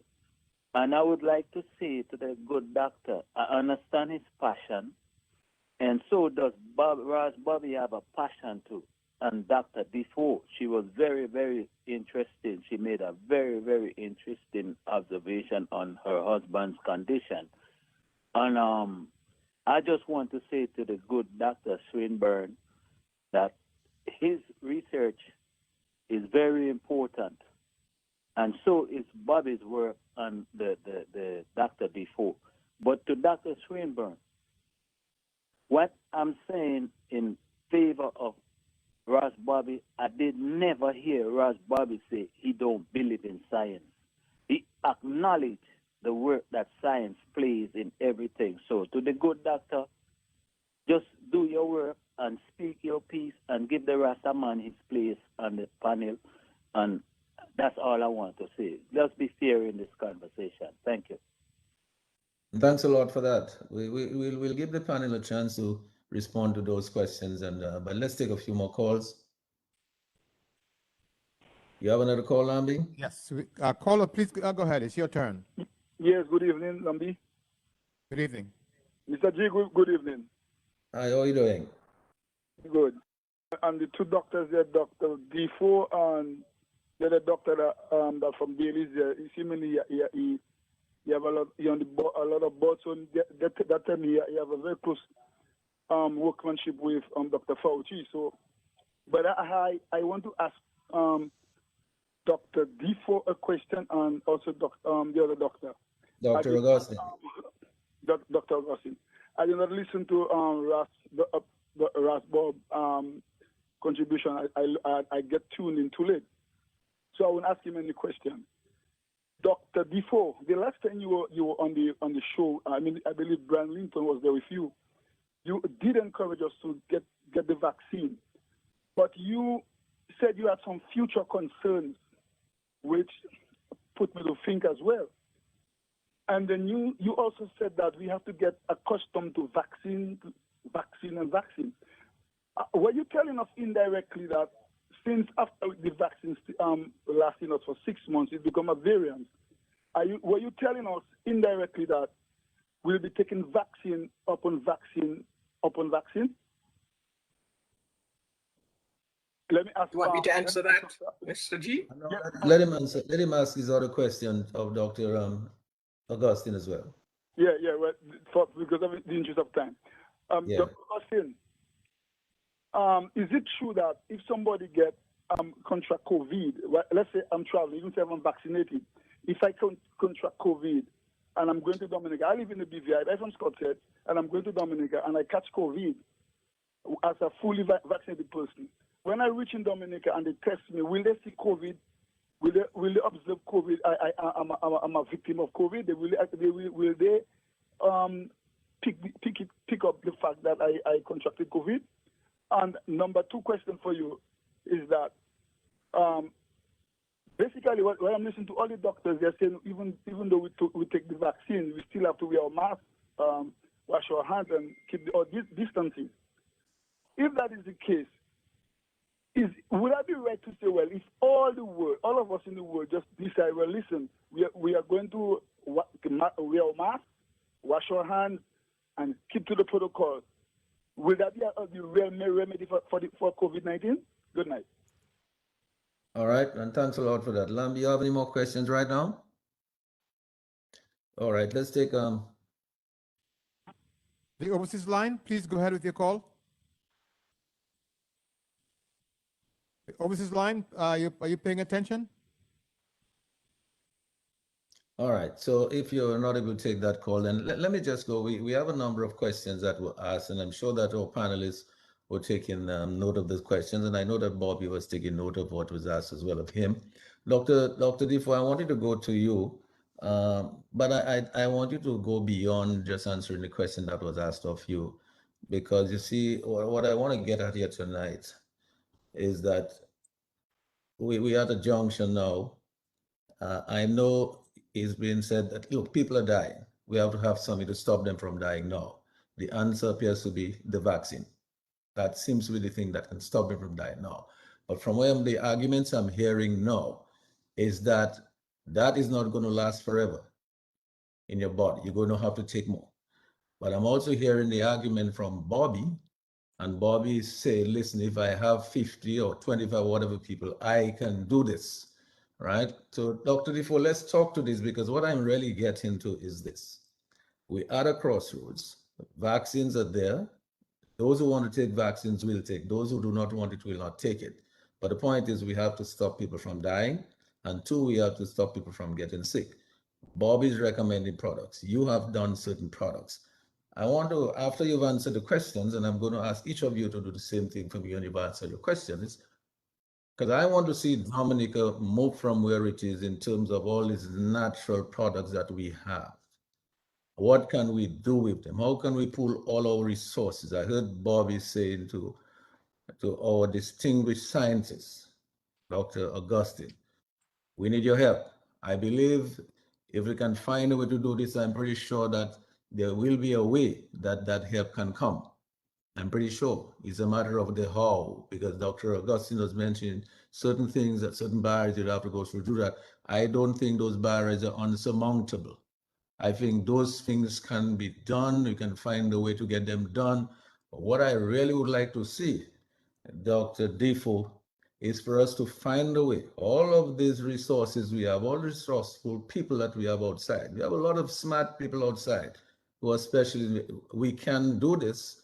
I would like to see our products come to the forefront and be able to use them in a way that has efficacy, that has consumer confidence, so that we can put them in the pharmacies, put them in the hospitals, the medical stores, so that a hospital can administer and dispense them to their patients. That is how our people are going to get wealthy, not by smoking a spliff of marijuana or those kind of things. It is that we have to do. We can take that cannabis, as Bobby always says, process it and extract from it, and there's so many products that we can make to do things. You know about that as well, Dr. Defoe. So I ask you now to, you can address the questions that were asked, but I want you to address your mind to some of that, because I think I want to, first, the rest of this program, I want to go on a positive trend, what it is we can do going forward to build an economy on our natural products like Bobby has been trying to do for many years. Dr. Defoe? Thank you very much. So I'll just quickly address two parts of it. Number one, I'm sure that Mr. Olivacee will address the issue of the need to build strong immune systems naturally by the foods we eat, by the exercise we do. I will leave that for him to address. Now, I'm going to address a bit about the doctors not letting people know where they were with the research for mRNA. Interestingly enough, we speak a lot about doctors, but you know, there are very few MDs that actually do research. The research is done by PhDs for the most part. And so I think there was no conspiracy to hide the fact that people were working on mRNA. There just was not that need to push it as it was done. And in fact, I think the persons who pushed the mRNA as being new and absolutely top and just out was actually politicians. And not, I cannot remember seeing a researcher who came out and said this is new and great. This was really pushed by politicians in the USA, which can remain unnamed. So I think we need to move those things out. Doctors were not covering anything up for the most part. MDs are in hospitals and so forth, administering what has been researched by PhDs. So I always find it interesting that people just say, oh, he's only a PhD, because in fact, the majority of researchers are not medical doctors. Okay, so the doctors did not cover anything up. This has been there actually, as I said, once from 1983, when we first had our recombinant insulin, and then it went on to the mRNA, which has been around from 1993, I remember, 2005, 2012, it was always there. COVID provided a platform for the mRNA vaccines to be rolled out. Are we going to be vaccinating and vaccinating? Again, I make the comparison because, again, many of us don't realize it, that the flu vaccine, there are 2 batches made every year. Okay, there's 2 batches of flu vaccine been made for maybe 30 years because the flu vaccine mutates so rapidly. SARS-CoV-2 very much acts like a flu vaccine. It's nothing conspiratorial why it mutates so much. It is an RNA virus, and RNA viruses are very unstable. And so we have to do our best. You hear me talk again about protecting vaccines, to make sure that we do get vaccinated and that we do treat. Because if we allow people to simply catch it and leave it alone, we're going to have more mutations and they're going to affect our vaccines. So there are things that we can do to make vaccines more stable and make mutations less. It is to treat people, not just lock down and put on a mask. So I hope I addressed those two. Dr. Augustine addressed the issue of the fact that vaccines were never meant to treat. They're not, the word is curative, they are preventative. So people got the idea that if you got vaccinated, you wouldn't get the disease. And I think much of the world has regretted that, because that's why I once spoke about allowing people to come in on cruise ships and all of that. We may love it. But in fact, people who get vaccinated can still carry the disease, can catch it. They will not get it as severely as others, and that decreases hospitalization and death. So it is very important that we do get vaccinated to decrease this for all of us. Okay, going to the product that we have, Virase. And I thank Dr. Augustine so much for offering to be a part of the research to do what we've been asking to do for quite a long time. This product, and I'm just briefly going to talk about it, I actually came upon it in 2003. I became aware of it in Dominica, although I had known about it before. As usual, my first thing was when I found out that it was being used to treat HIV, and it was very effective, was to take it to research. And so the product that we're talking about now that's effective for COVID was actually researched for HIV and took it to 3 different universities. We would love to sit down with people and say, this is what is in it. A PhD thesis was produced from this product. We know the molecules in there that work. We know why they work. We know the history of the product. There are hundreds of review papers that have been written on this. It's not something in the dark. It's simply because we happen to have known that it had antiviral properties and did a lot of research in it. So that's where we are today.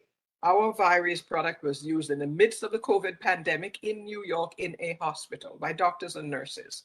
It kept them safe, not my words, but their words, kept them safe for only over a year. These people were hanging over and intubating COVID patients every day. Every day. We have thousands now of people. I've not kept track. I stopped counting at 1,000 who have used it, have not gotten COVID.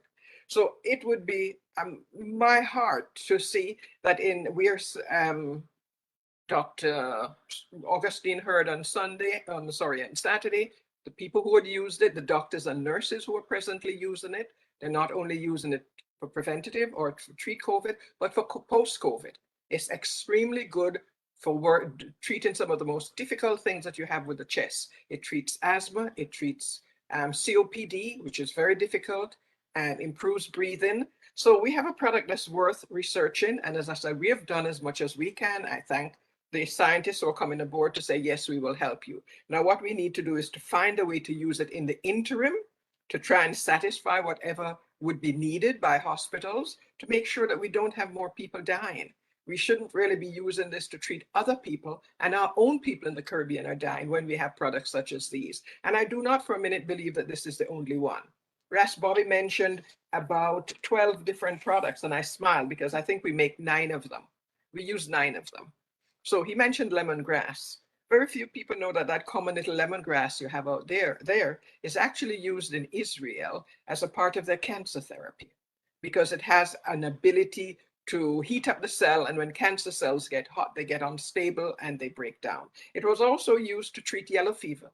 That was what was reputed to have cured the British Army and saved them in Jamaica, was the use of lemongrass as an antiviral. He mentioned zeb seed on the leaf, and we use it. The proper name is Chancapedra, and it is very, very effective, I find it, for dengue.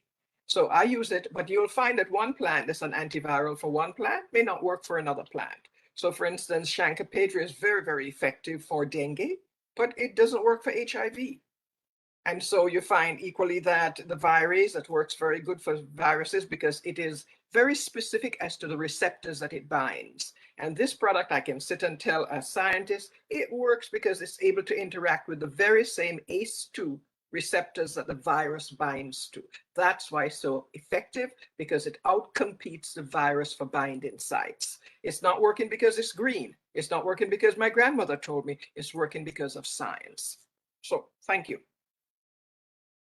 Yes, and thanks a lot.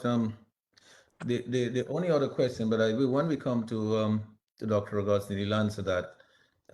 There's a question of how long this thing lasts in your system. Somebody asked that question, and I'm sure that Dr. Augustine took a note of some of those. But Bobby, I wanted to go to you. I don't know how well your audio, I notice your mic is still muted, but I really want to come to you because you can see the approach. You see where we come into, Bobby? And that is where I want to get to, at this crossroads. You see, I'm listening to Dr. Defoe. She's talking about products which you mentioned. She's saying, out of all these products you've used, she is using about 7 or 8 or 9 of them. And she's saying that one of her products, she's actually got it to be used in hospitals.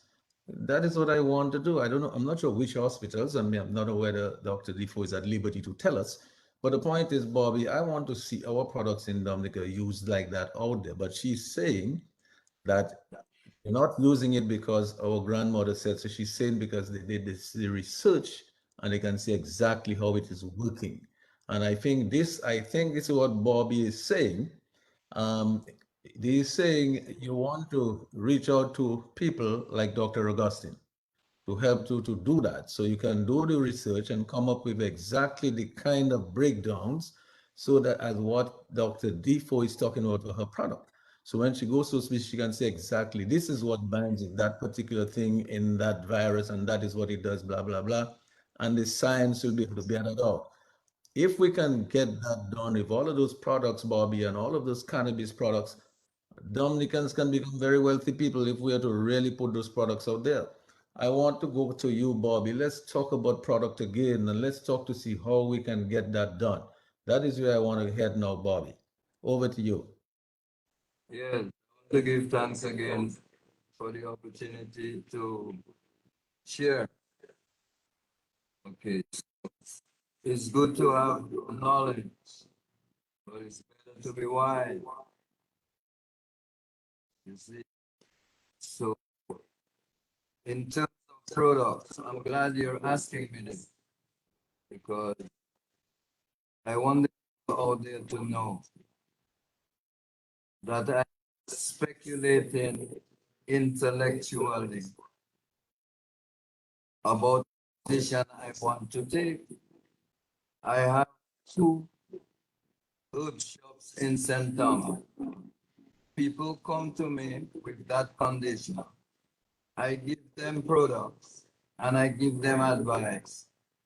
I advise them on natural things and I put them in a position where their own body can heal themselves. In terms of education, my brother, when His Majesty came here in the 1960s, it's 2 things he tells us that most important. It's education and economy. So I have no issue with technology. I want us to know that we have to use technology for the good of humankind. Yeah. We can't use technology as a biological weapon and then come together as scientists and when them thing loose out on the population, we acting as we don't know where it come from. We have to look at the cause of the problem. But in terms of treating conditions, I have specialized in natural healing over 40 years. And I will be specific. To prevent multiplication of viruses, the population needs a tremendous amount of organic zinc. Not just zinc, organic zinc. Turmeric tea, ginger tea, Puergine tea, Medina tea, ginseng tea. We have some of those herbs here. We can use those herbs to make products. We can use them in loose form. Put them in bags.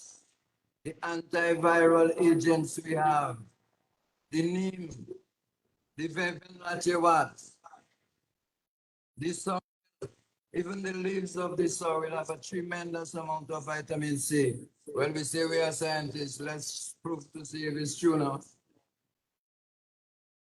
Prescription for natural healing.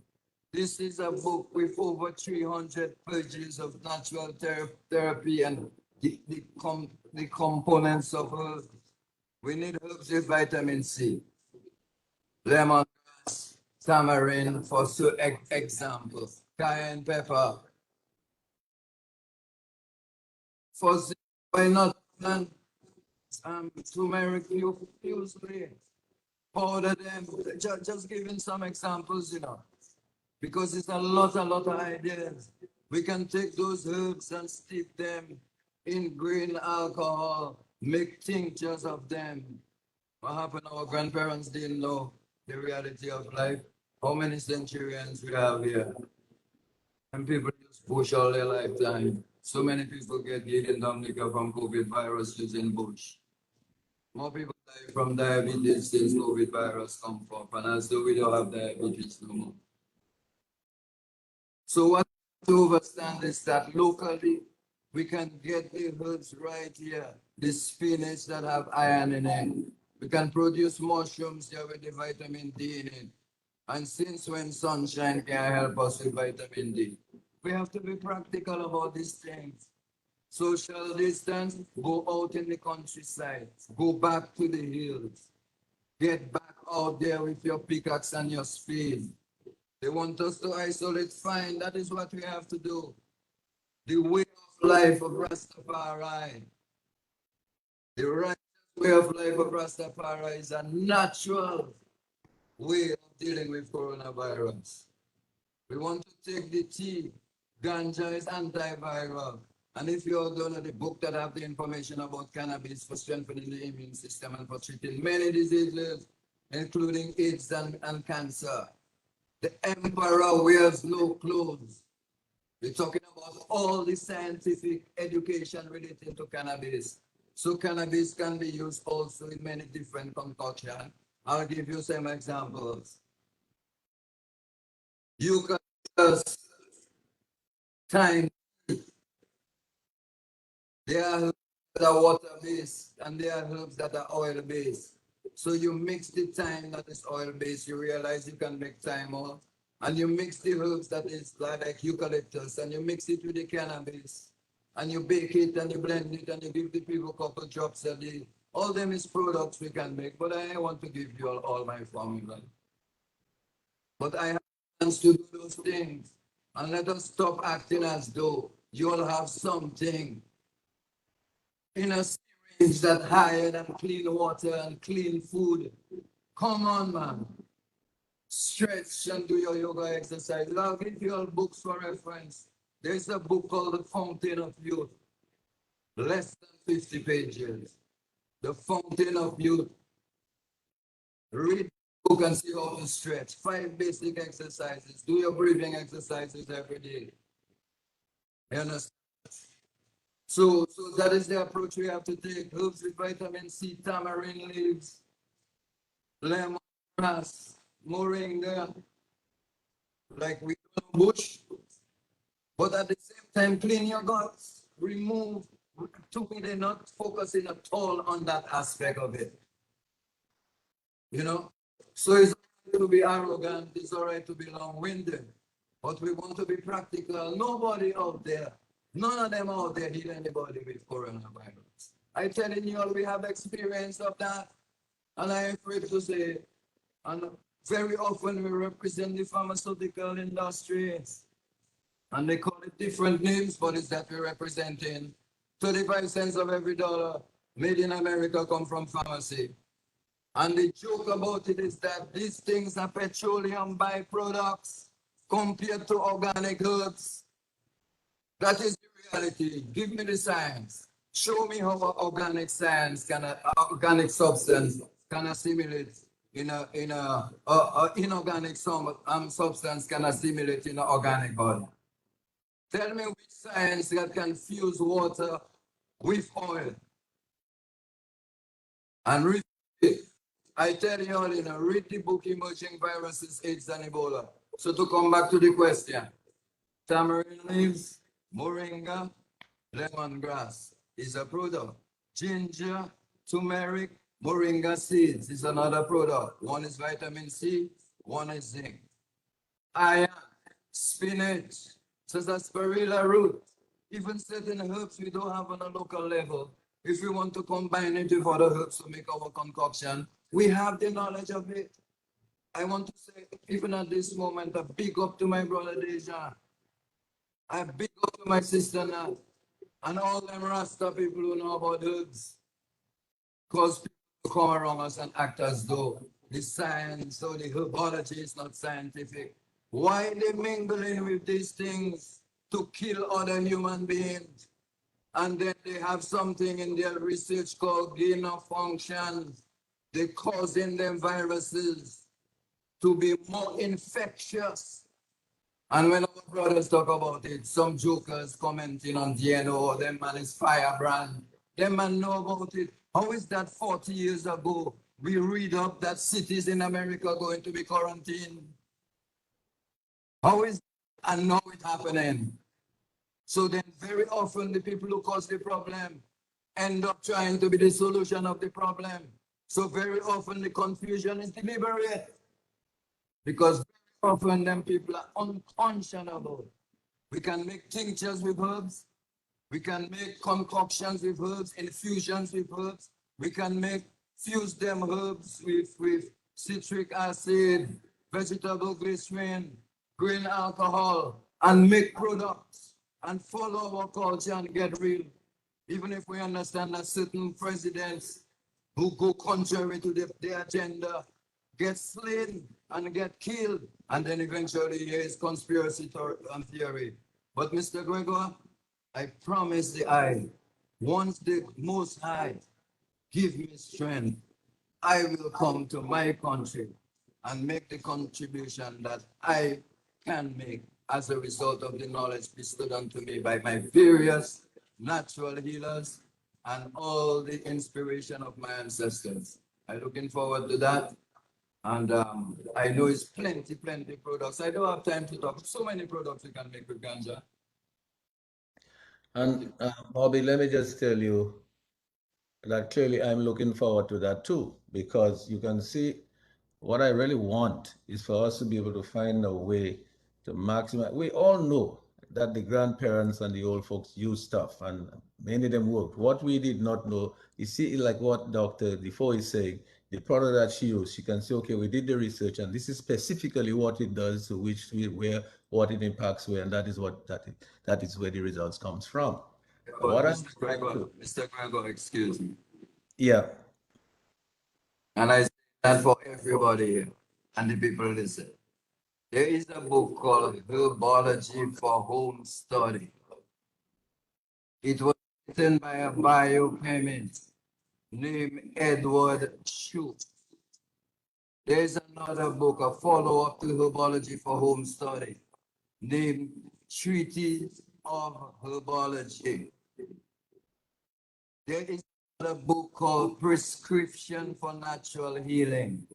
It breaks down the chemical constituents of plants and breaks down information about over 500 plants. So another book called African Holistic Health. I'm talking about scientists, my brother, who read forward into the realm of the organic world. What medical science, the problem with medical science is that medical science is trying to use inorganic things in the organic body, and that cannot work. And that is the problem. The issue is not if I'm scientific or not. So I'm telling you all now that science is observing the creation, recognizing that it's made up of a tremendous amount of minerals like zinc, potassium, iron, silicon, sulfur, etc., etc. All things on the planet laden with these minerals. But in plants and animals, they are organic. So that organic body should not be fed with the inorganic. And that is why medical science have so much side effects. So I'm not saying that to try to down anybody as a person. I don't even know the item other than my teacher here. I just trying to really talk the truth about what's going on, because they seem to want to shut up everybody that giving right information about what we're going through. So I'm saying that if we are convinced that we can help with the vaccine, with those people who want that help, give it to them. But for those people who know it otherwise and can see it otherwise, but at the end of the program, we'll give you a number, and if you can send products to this year, DHL, until I come forth, no problem. But I'm telling the item, this can be done by us or done in a different way. We can't just look at one way and just figure out we don't know. And I'll name the book again, for the people who do here. Emerging Viruses, AIDS, and Ebola is a scientific book written by a PhD in immunology and virology. And he gives the who, what, when, where, and why of the Ebola virus, and wrote it as a thesis that has never been refuted. So if it was unscientific, it would have been refuted, considering that it has been written. I have that book over 20 years. So if you are real in your research, follow up on that. Emerging viruses, AIDS and Ebola, and then you all will see where it's coming from. But this smooth talking thing, I'm not in that, tonight, because don't try to down our culture as though our ancestors don't know nothing, Our ancestors teach us everything, and it's as a result of that, we can go to school and be whatever, naturalist, architect, scientist, or whatever we are. We have to respect the culture of I and make sure that we can forward the response that we have for what we're going through. Isolate, go in the bush, go in the land, go on land legally, the island, plant some food, eat your own food, breathe that air every day. 20 to 30 minutes of breathing exercises at least once, but twice a day. This is totally contrary to what them man talking about. The real thing is to eat clean food, drink clean liquids, breathe, get your vitamin D from the sun, and use your herbs for the various minerals. I have a Facebook, Raspberry Herbal Products. Check what I say, because the information is there. All right, let me go over to Dr. Defoe. Dr. Defoe, you wanted to jump in because I know you make product as well. So I don't think you're dissing anything that Bobby is saying here tonight. I mean, I heard you, and I don't think I heard you do anything like that because you are supporting products. So let's hear you, Dr. Defoe. No, I actually make about 50 products. I make tinctures, I make capsules, I make powders, just about all that he's. But I wanted to support him on a point that he makes. But I want it to be a separate thought and not to be put back in with the issue that we're talking about, vaccines. He was talking about the organic versus inorganic reliance of most pharmaceuticals are relying on inorganic particles and why organic is better. Dr. Augustine made a good point that when you get in the lab, just about every single thing that is produced synthetically actually starts out from a natural base. But to support what Bobby is saying and to go on to make a comment on cannabis, when you move from the organic, which is a naturally occurring, and you begin to make things out of synthetic. I actually trained at a university and worked at a university that specialized in making medicines. What you find why we have so many side effects is a word we call stoichiometry. Okay, so molecules not only rotate, molecules are not two-dimensional, they're three-dimensionals, and they rotate. So they rotate around each other, and you hear them talk about docking. And so they're very precise docking mechanisms. But when molecules rotate, the word of stoichiometry gives the understanding that they not only have orientation, they not only rotate, but they have weight. Okay, so molecules have weight. And if you think of a heavy truck falling or a feather falling, you'll see they do it at different times. So this is my thesis. My thesis is a lot of the side effects that we see from synthetic medications comes from the stoichiometry of the molecules. So we may get the rotations right because rotation and weight has to do with time. So when we get into things that work in our bodies, it's not only whether they work, it's the time in which they work. And so even though we may have the molecule right, the rotation right, if we don't have the weight right, then the molecules do not rotate at the correct time. Think of your gears. You have gears in your car, but you can mesh your gears. And if you change your gears at the wrong time, you can hear them grating. I think this is one of the reasons we see so many problems over time when we have synthetic medicines, and a lot of them develop side effects. It's because of this rotation of the molecules. Touching again on cannabis, which has been a great hope for the Caribbean. We're going to cannabis our way out of this world. The NIS did a study in, I think it was about 2010, and a lot of people are looking for cannabis to make a big breakthrough in antivirals. Again, this is my theory, okay? So if we look at cannabis, what you will find is that the Caribbean is not going to get to that level of being able to use cannabis in the way we think that we will buy our way out of where we are. Why? Because the very technology that's being used to produce vaccines has already been used to produce THCs and cannabinoids. So that theory of using something called CRISPR-Cas9, Cas9 is actually protein from a bacteria that's able to cleave viruses, cut them in, and we use a particular part of the genome, as mRNA to make the mRNA vaccine. This has already been used with cannabis to produce in the lab. Huge labs are producing THCs and CBDs for sale in North America. They're doing it without having any big field of cannabis in the back of them. Now, one of the challenges with why you have a problem with cannabis you being used as an antiviral, it may theoretically dock, as we said, actually be able to fit into the socket of the virus. The problem with cannabis, I think, is that it's the regulation mechanism. And I'm being very technical because there was somebody out there who asked a question. So you could have one part of it that works. So it may dock with SARS. But another thing that actually makes something antiviral is the calcium. Calcium ions dictate membrane function. So in the gateways in which molecules or little things pass through has to do with calcium. And you'll find that actually, if you notice, one of the effects of cannabis is that it slows people down. People who take cannabis tend to almost move at a slower rate than people who don't. Okay, you can see that.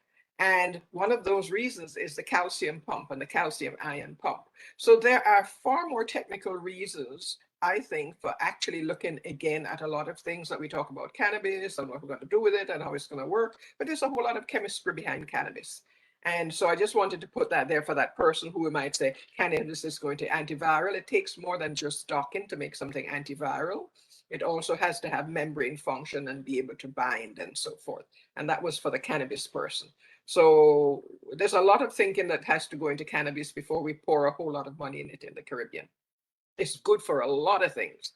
Excellent for cancer, for your eyes, effective in heart. It helps in chemotherapy to give people appetite. People who take cannabis eat a lot. Very, very, very good for chemotherapy. So lots of things that we can do with cannabis, but some of it we're not going to be able to do. Yeah, before I go to Dr. Augustine for the science and all of this, I wanted to go back to Bobby because you see, Dr. Defoe has raised the question of cannabis, Bobby. I wanted to see if you wanted to add anything to what she just said about the cannabis. As we all agree, research is absolutely crucial because that is education. Send my children to school to do their science, their biology, and they do the lab work and all that.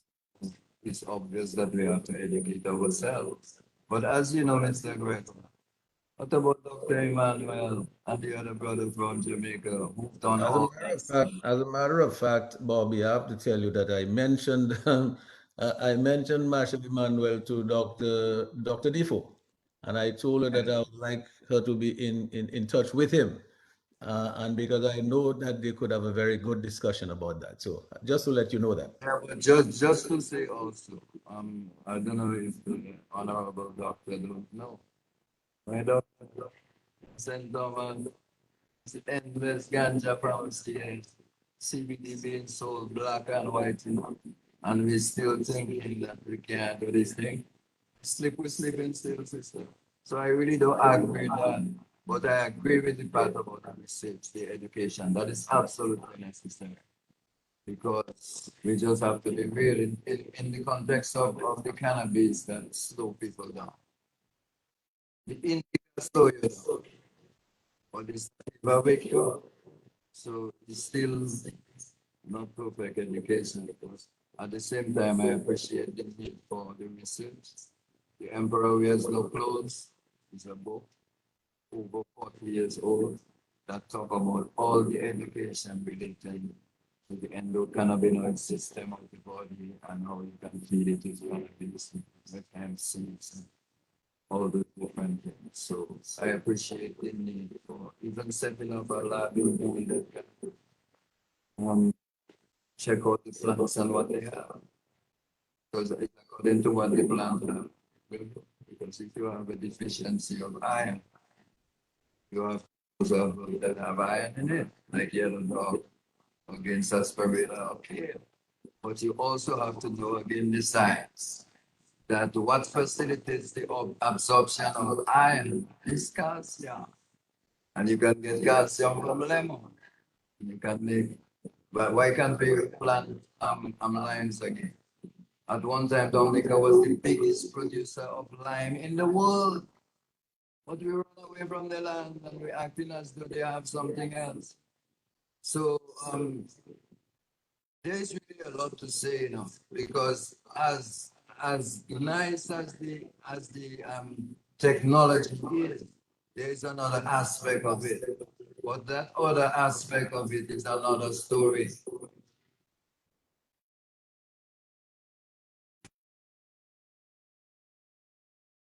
So yes, Dr. Augustine, I wanted to go to you now because you see, you can see where I'm heading, right? I don't want it to be, because Bobby is obviously saying, yes, science is important, research is important. We have to educate ourselves and we have to be able to use the technology because we go into the age of technology. What I'm trying to get at now is how can we use this science, use this technology to help too, because it is not that we have doubt about what the products can, because we all know that our grandparents and other people use the product.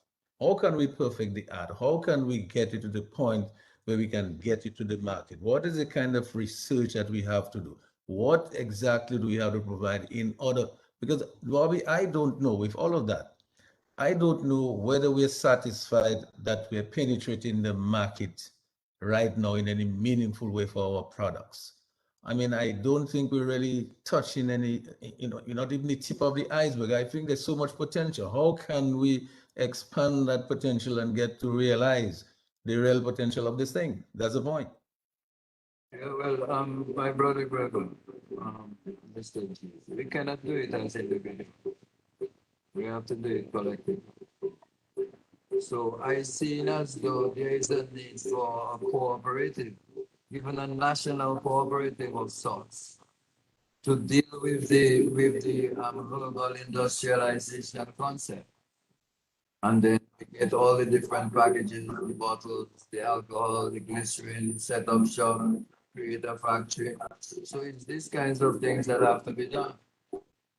So it's not just one person. If it's difficult for a few of us, the rest of us who are of like mind and would know that we are for real, let us just come forth, because like my sister is saying here too, she making capsules, she making tinctures, there is herbal products. You understand? So even in all the products that I make, Mr. G, I'm using quassia. Quassia is used in Ghana. It's anti-malarial. It's anti-malarial. When the people go to Ghana, they're using the cough of the sumao tree to get those antiviral and antibacterial agents, anti-germicidals, into their body to help them to prevent the malaria. So just on a almost final note, the issue now is for us to really sit down, those of us of like mind, and create a plan and pursue the plan, and don't depend on anybody to make it happen for us. Sometimes we have this dependent mentality that keeps us back. It can be done, it should be done, it needs to be done, and if not us, who? If not, when? So as the technology go, fine. Let us use the technology to advertise our products, to advertise the Nature Island, to brand ourselves properly. Let us get our water, brand our water, give the organic food to the world and to ourselves. There's another issue, because side by side with COVID-19 comes G. So I want to know if our scientists know the symptoms of radiation poisoning. And then we want to make a comparison between COVID symptoms and radiation poisoning. So all those things, again, I don't know. But we just have to investigate and see really what is happening, because a lot of people don't die. What is the cause?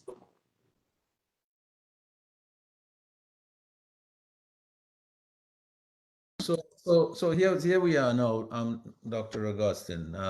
Lambi, I understand that some people are saying that the audio is low on the radio. If you're hearing me, I mean, see what you can do to put up the audio on the radio, because some people are saying the audio output on the radio might be a bit low.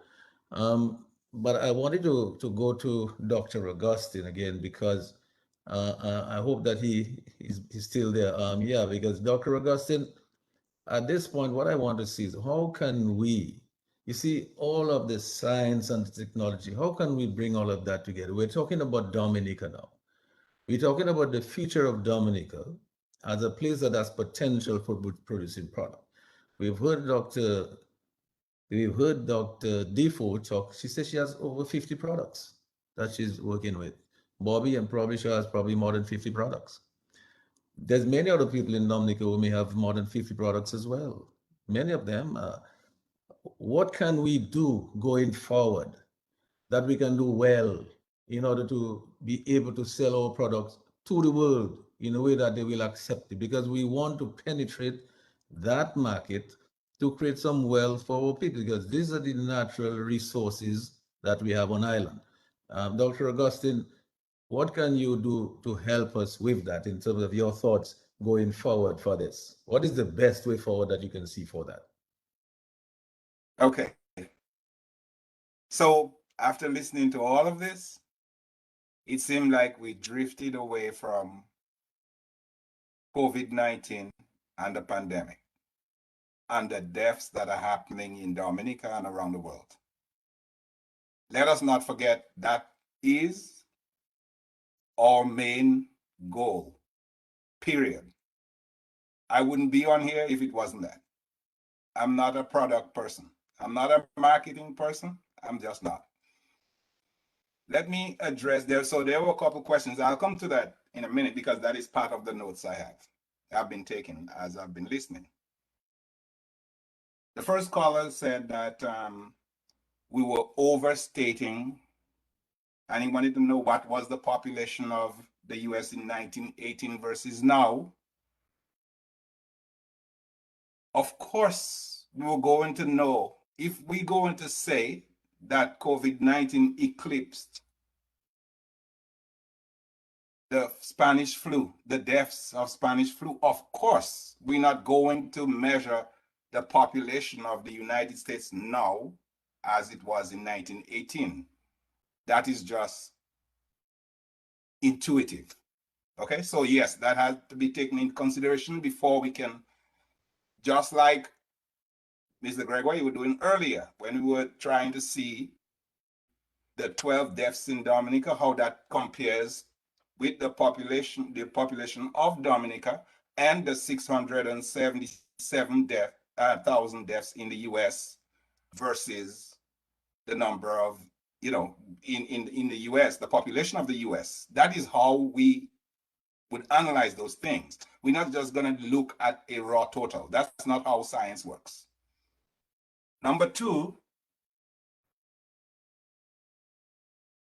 in no way ever did I disrespect Bobby or took any cheap shot at him. As a matter of fact, I agreed with him by telling him all the things that my grandmother used to do. And like Dr. Defoe said, before you can just, there are a number of points, and I will come to them in how we can help get the things that you all want.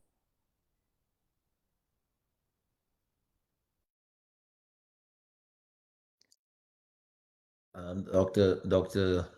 Augustine is having a little buffering with his internet, but I'm pretty sure that it will sort itself out shortly and he'll be able to continue with his presentation. So we'll give him a little moment to see if it comes back up shortly. Okay. Yeah, so he's back. So I just lost everybody. Okay, so I didn't take any cheap shots. And Bobby, if you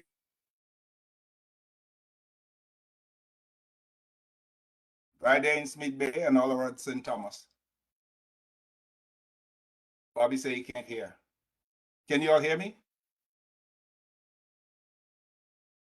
We're hearing you right now, Doctor. What happened? Your internet goes off now and then, so you get a little buffering, but it's okay now. I'm hearing you now. Very Okay, well done. all right. So for the caller who thinks that I am sitting with Dr. Fauci, I don't know him personally. I don't work with him. We just in the same organization. It's a huge global organization. And let me state clearly, I am nowhere near the stature of this man. Absolutely not. A lot of people are walking around with HIV today because of his work. You know, that would not be alive. That is a fact. I don't have any personal relationship with him. We're just in an organization. Now, another caller, the one in the BVI, and I used to live in St. Thomas, so I know Tortola and the rest of them. The vaccines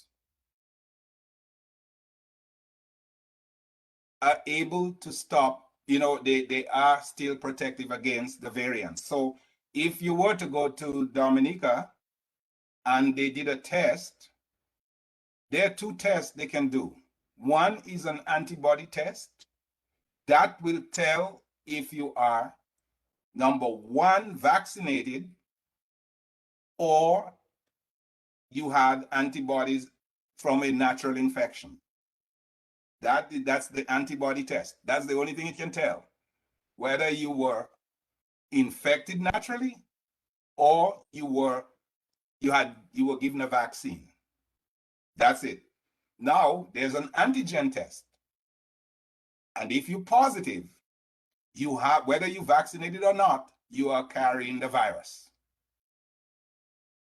So yes, they will quarantine you because even if vaccinated, like we said, you can spread the virus. So don't confuse the two tests.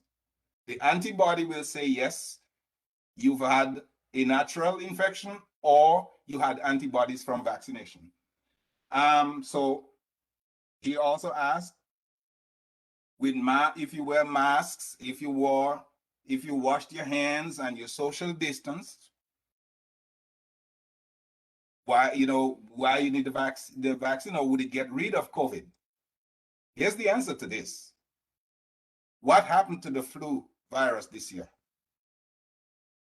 Because people were wearing masks and doing all those things, the flu went all the way down to almost non-existent this year because of those very actions.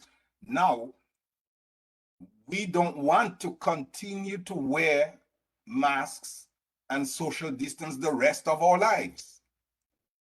Hence the vaccines, to give you some immunity to protect yourself. That we are wearing those masks so that we don't spread. And the key point here is this: the virus, the studies are showing that the virus is not mutating in vaccinated people. It is mutating in unvaccinated people. I am not and I have never downgraded or said anything bad about herbologists or anything like that. And I won't do that. I have spirulina tablets up here, ginseng, moringa, all up here, upstairs. And I take them every day with a multivitamin. So I know a lot of what Ras Bobby is talking about. Now let's go to the caller who said that there was a failure to adequately educate the public about what vaccination does. Yes, it's true. That is why we have to be explaining the basics of vaccines right now, because many people don't understand the very basis of vaccines. In the 1700s, in Massachusetts, here in the States, there was an outbreak of smallpox. And a slave from Africa told his master, in Africa, they would take bodily fluids from an infected person and give it to a non-infected person, and then they would get better. That became, but they tried it. He said, well, they had tried everything else, so they did. The reason it worked, and it is the very basis for vaccinations, is that it was the antibodies that were in the fluid, not the pathogen itself to make them sick, but the antibodies and pieces of that antigen that made your own immune system make antibodies against it. This is what the mRNA and all the other vaccines are from time immemorial, and saved the many lives, and we don't hear about it in the news, but it is absolutely true. And the master and for generations have been making billions of dollars off of what that slave told his master. Okay? So, and I also agree with Dr. Defoe that, look, people call themselves doctors, they get doctorates in all kinds of things. Doctor of economics, doctor of medicine. But this one, when you get a PhD, it's a doctor of philosophy. Philosophia. The Greek word philo means love, Sophia, love of knowledge. That's what it is. MDs, medical doctors, physicians, they work at an organ level. That's why you have a brain doctor, a heart doctor, a liver doctor, a urologist, one that deals with broken bones, a dentist dealing with teeth. But you notice none of them can work in the other field. They train, if you are a cardiologist, that is what you are. Some of them would do some research, and some get PhDs, MD PhDs, but generally it is the PhDs that are doing research. There are different kinds. When people talk about, I went and did my research, and they can tell me all kinds of things about what COVID is doing. What research? What do you mean by that? You went on YouTube? You went to Wikipedia? What do you mean by research? Einstein said, famously, he said of research, if we knew what we were doing, we wouldn't call it research. Search again and again and again. And the reason why technology and science is a process that will not end till all of us dead. It is an ongoing learning process. Okay, so let's talk about what PhDs and scientists and researchers do. Since the MDs are working at an organ level, then the scientists are working inside of your cells. We are all the way down, so it doesn't matter if it's a brain cell.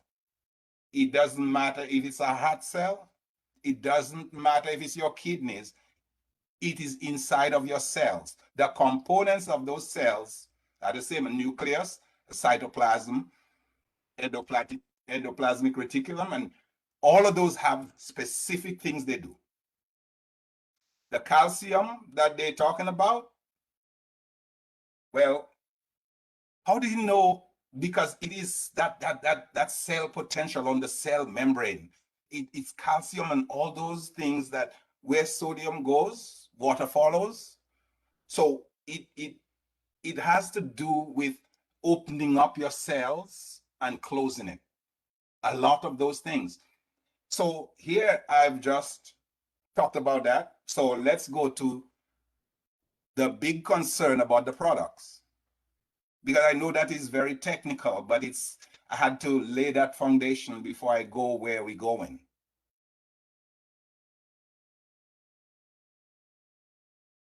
Ras Bobby brought up the Tuskegee experiments. And yes, not just the Tuskegee, but there was another one, another big thing that happened with the Jews in New York. And the Nazis in Germany were just doing experiments on people. So we went to the Geneva Convention and through the United Nations, and they came up with a big document. That all came up from the Nuremberg trials. The Nuremberg document is called, as a matter of fact, that guides how people do ethical research. So Bobby, and both you and Dr. Defoe, for you to get to that process you want, you have to write a research proposal. You have to say what your hypothesis is. You think these herbs are working with this, and this is what you think it does. Then you have to go through, you're gonna need to test them in the lab. Once you do, you're gonna need people, like the 20 people you talked about. And that is the same process. Exactly what I'm describing to you that you have to do with the herbs is exactly the same process the vaccines go through. And I'll tell you why it's important. So the research design, the proposal, it goes through an institutional review board when you start to go add, if you're going to use animals, we can't just go and use rats and cattle and anything.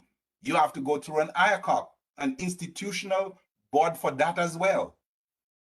Those are not scientists. Those are members of the community, teachers, ethicists, lawyers, Rastafarians, everybody, including in that institutional review board. They look at it, and two things have to be certain. Two. One, you cannot do any harm other than minimal, something minimal. And if it does, you have to have everything there to make sure you don't harm people. That's the first. The second, is the concept of beneficence. You have the population that you're studying have to benefit from what it is you're doing. So you can't just go and take a bunch of people in prison or soldiers, and there are protected classes of people. You cannot just go and pick up those people, because if you're in jail, you're already in a messed up situation, and the guards can just tell you, go do this, or you under coercion. You cannot do that.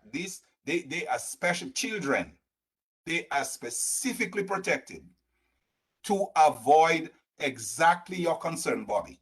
We do not want, and I'm sitting here, I do not want another Black person to be used as a guinea pig. That is why we're here. That is the process. So if we were to use what we are proposing with to get to the product you want, here are the things that we have to look at. What is the benefit of the research, right? The processes. If you were to take all the herbs you're talking about to make product for the world, I can guarantee you'll run out of plants. You cannot do that. You cannot do it with there's not enough space to grow all these herbs. So here's what you have to do. You have to ask yourself, and we have to ask, what are the chemicals? And you brought up some books. You told me about some books and some scientists, excellent people who wrote them. How you think they knew what were the chemicals in those herbs? The biochemists and the chemists had to synthesize them and figure out exactly what are in those herbs. Why would they do that? Because you need to know several things. What are the active ingredients? Because there are other things in those plants, and some may be toxic. While we doing some things that are good and extracting some things that are good, just like inside of us, we have a lot of waste we generate, toxins we generate that we have to get out of our systems. Hence the need for people to talk about detoxing. Right? You detox because your body, you're at the cellular level. Every time you're burning up energy inside your cells, you're building toxins and you have to get rid of them. So what are the active ingredients, the ones that are in the plants that are beneficial to us? Number two, where in the body, inside the cell or in the body, are those active ingredients acting? Just like Dr. Gail said, she says hers works on the ACE2, on the cell membrane, that the receptors on the cells. So where is it acting? Because you want to know that, because if that thing is going to work on somewhere that the body needs to do something else, and you block that, then you just caused a major problem. It's not a matter of organics or inorganic. It's not, it's just chemistry. Stoichiometry that she mentions is not only about the shape and how it rotates. There are other things, other variables like heat, cold, pH. A lot of things affect all that, and you have to know all of those things. You know, you have to study them to figure out how to get the best results for the things you want. I'm not against you in any way. I'm just saying the things that would need to happen, that would need to be studied. So the active ingredients, where they exert, just like every medicine you see, they say something is an active ingredient and other things just to help it get into the system. As for example, the active ingredient in the vaccines, the only one, that's the one that is exerting its influence, is part of the virus. That's it. That is it. That's all. That's the active ingredient in the vaccine. The rest is sugar, salt, amino acids which make up all our proteins, water, nothing else. That is it. So also, you want to know what are the appropriate doses, the doses for, because you cannot give a child what you would give an adult. Hence, that's why that whole process from 18 to whatever age they will want the vaccines at one dose. Then they had to study between 11 and 17, 11 to 16. And then now they're studying it from 5 to 11 because the doses are not the same. When you take a child to the hospital, they cannot give them the same dosages as things that you give to adults. We have to know what would be the optimal dose to give to different age groups. The other thing is, you want to know, are there any adverse effects? Anything you take on earth can cause adverse effects, natural or not. You want to know not just the beneficial things, you also want to know if it can do something bad and how to stop it. That's it. Then the other thing is, like I said, you don't want to destroy the environment, because that's where you're getting all those herbs from, all the plants and all the things you need. You don't want to destroy it. So what to do is when they synthesize it and find out, just like we know the sequence of the virus, we know exactly the chemical structure of all those things. We did that at SMA in chemistry. The chemical structure, and then we can synthesize a whole bunch of it that you can spread all over the world, and that's coming from that plant. Otherwise, you're gonna have to grow plants and cut down the land over and over, and then how you going to keep pushing it? You won't have enough. If it's something that you want to do, you want to know those things so that you can do it. So it's not, I'm not against any of this. I'm just saying those are the processes and those are the things you need, because once you bring it to market, you have to show how it's going to work, where it's working, any effects it may have, good or bad, and you want to synthesize it so that you can keep propagating it over and over and over and over again, like we're doing with insulin. Once you get that chemical structure, and Dr. Gail, she knows exactly what I'm talking about, because otherwise we just going to have to chop down all the land, and what we'll end up with, the same climate change we're talking about, is the same trees that are giving us the rain. That's why if you notice Trafalgar and Loda area and Pontcassé areas, you notice it's always cooler over there and always have a lot of mist and rain because of the forest. Once you start chopping those down, you will end up eventually with a desert. And even if what you're trying to do by cutting it down is to make stuff to products to sell, you will destroy the land. Once that is affected, the same 365 rivers will dry up because the trees are not there to suck up. And then one of the big things the trees use, they use carbon dioxide from the wood and everything we burn, and they let off oxygen. So all those, there's just a process.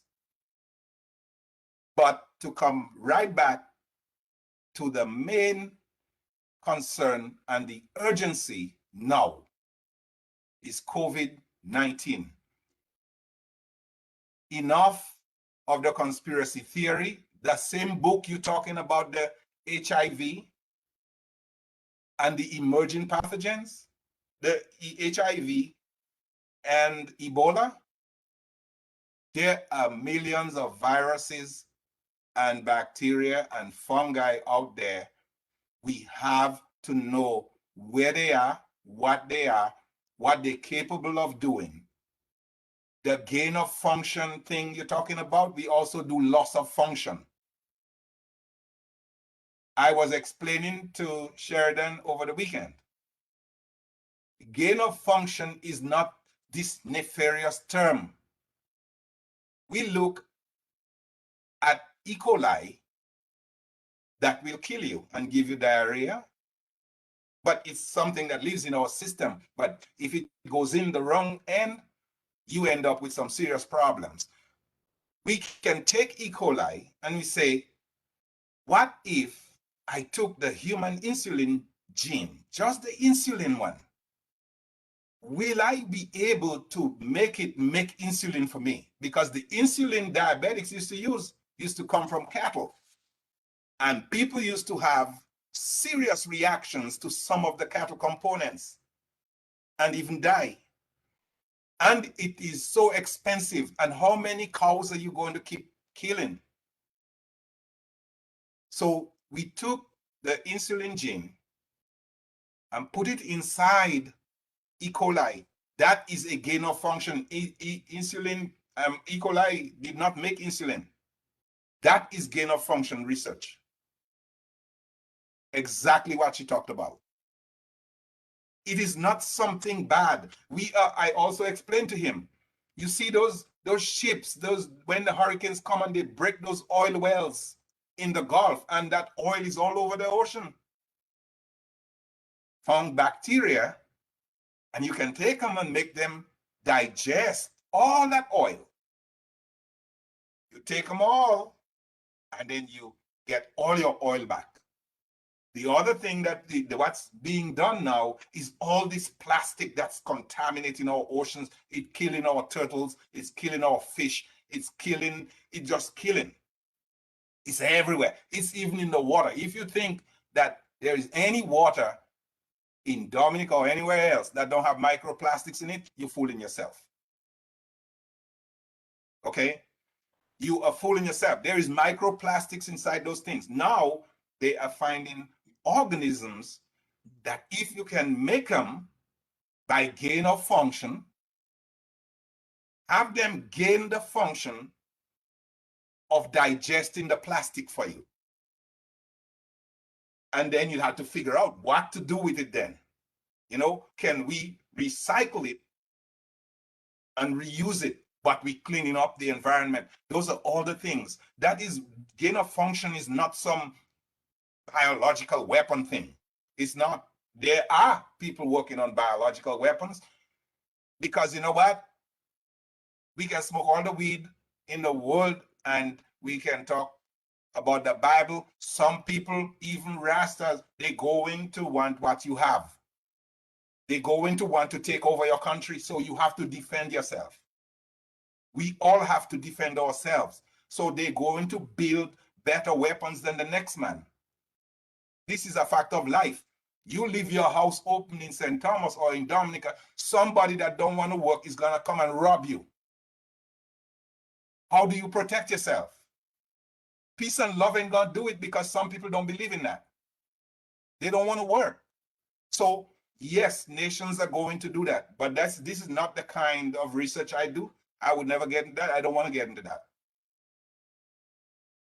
We want to make this world a better place, make it more sustainable, that we don't destroy all the good things we have, so that generations from now, our kids don't have a place to live. They don't have a river they can go swimming.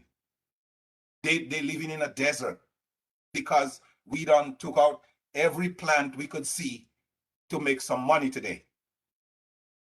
All that have to be taken in consideration. However, the main point of this talk tonight and tomorrow and until COVID ends, and I will always bring it back to that, is that we need to stop COVID-19 so we can get back to normal, because what we are living in is not normal. This is not normal. We can't even see our family members. You can't hug people, the elderly people that are dying in Dominica there. They ain't out on the street. People are bringing it right to their houses for them. Some of them are in the country. As a matter of fact, when COVID, I agreed with you so much, Ras Bobby, that when, and Sheridan heard me say that probably on the very first show, I said I wasn't worried much about the people in the country area because they were naturally social distanced. Their houses are not close. They don't really, gather together. They're not cramped up in the country. It's in town. And if you notice where most of the spread is, it's in the Portsmouth, Roseau areas. That is a fact because the country area is already social distanced. You're right. So, but then kids are taking it from Roseau and bringing it up to the country and killing their grandparents and their parents. So to avoid that right now, all we're saying is the vaccines, they are safe. We've seen it globally. Nobody's misrepresenting anything. The facts are clear. Vaccinated people are less likely to die than unvaccinated people. That is a fact. And we can go, because none of those things we're talking about, all these other things, when do we have the capacity to do the research, process them at a macro level for the economics people out there, at a macro level, how are we going to develop them in time to stop people dying, because I'm pretty sure those 27 critical people in Dominica right now, some of them are going to die. Some of the 400 plus, 475 plus, that are, some of those that are asymptomatic are going to convert to symptomatic. When they do, some of them are going to convert to critical with 4 ventilators, only 4 people at a time, because that virus will keep eating your lungs. So that is my contribution. That is, and I will stick with that. I am not against anybody. I respect everybody's beliefs. I honestly do, religious or otherwise. What I care about is how today, now. That is our pressing question, and we cannot let that evade us, because the deaths will keep coming until we do something. And here's the thing about mandates. People are against, or some will say, you know what, I took the vaccine, but I'm just against mandates. There are mandates. We live our lives around mandates. You must have a driver's license to drive. You must have a passport to travel. You must, before you can go. Some stores here, no shirt, no shoes, no service. That is a mandate. Go in there butt naked. With all freedoms come responsibilities. It's your freedom to have a gun. It is not your freedom to stand in the square and just shoot off your gun. That is not your right. We have to keep those things in perspective, because we are part of a society. We're not a bunch of individuals running around. And yes, if we take Ras Bobby's advice and all of us go up to Zion, who runs the country? Who stays in Roseau? Who runs the businesses? Because trade must happen between countries. Dominica cannot provide all the pigs and the chicken and whatever else you need to sustain itself. You must have trade. And if all of us from that are in the diaspora, Dr. Augustine, a point of order. I'm not advocating that you stay in the hills forever. If you go in the hills and reoccupy the agricultural land, you will have less chance of meeting other people that you will share a virus with. yes, I agree. And then Yeah, I agree with you. I think you to a great extent was saying what I'm saying. But there are certain things that you say that I'm not too sure is consistent with things that we know. Remember What when I is tell you are very educated and give you enough respect for that. But what I'm saying is, I give you some information, because there was a local doctor here. We met, we talked. He said, Bobby, what do you think we could do? What do you think we could share? And I give him all the books I think he could look to see how far herbology have gone in the realm of natural healing. Herbs is a thing that is internationalized now. You yourself admit that you have your thing in your house. So basically what I'm saying is, there are clinical tests relating to a number of herbs. They line up the herbs in the books that I mentioned in. When you read the book, you'll see what I'm saying. I'm talking about people relating to the subject who is biochemists. I don't disagree with you. Listen to me. But I heard you. You said that. I heard everything you said. You don't need to repeat it to me. Again. I'm not saying the same thing. I don't need to listen to it again. I heard you. I'm smart enough, like you said. I heard you, and I'm addressing it, and I agree with you. But I'm saying, if to social distance, somebody has to run the country.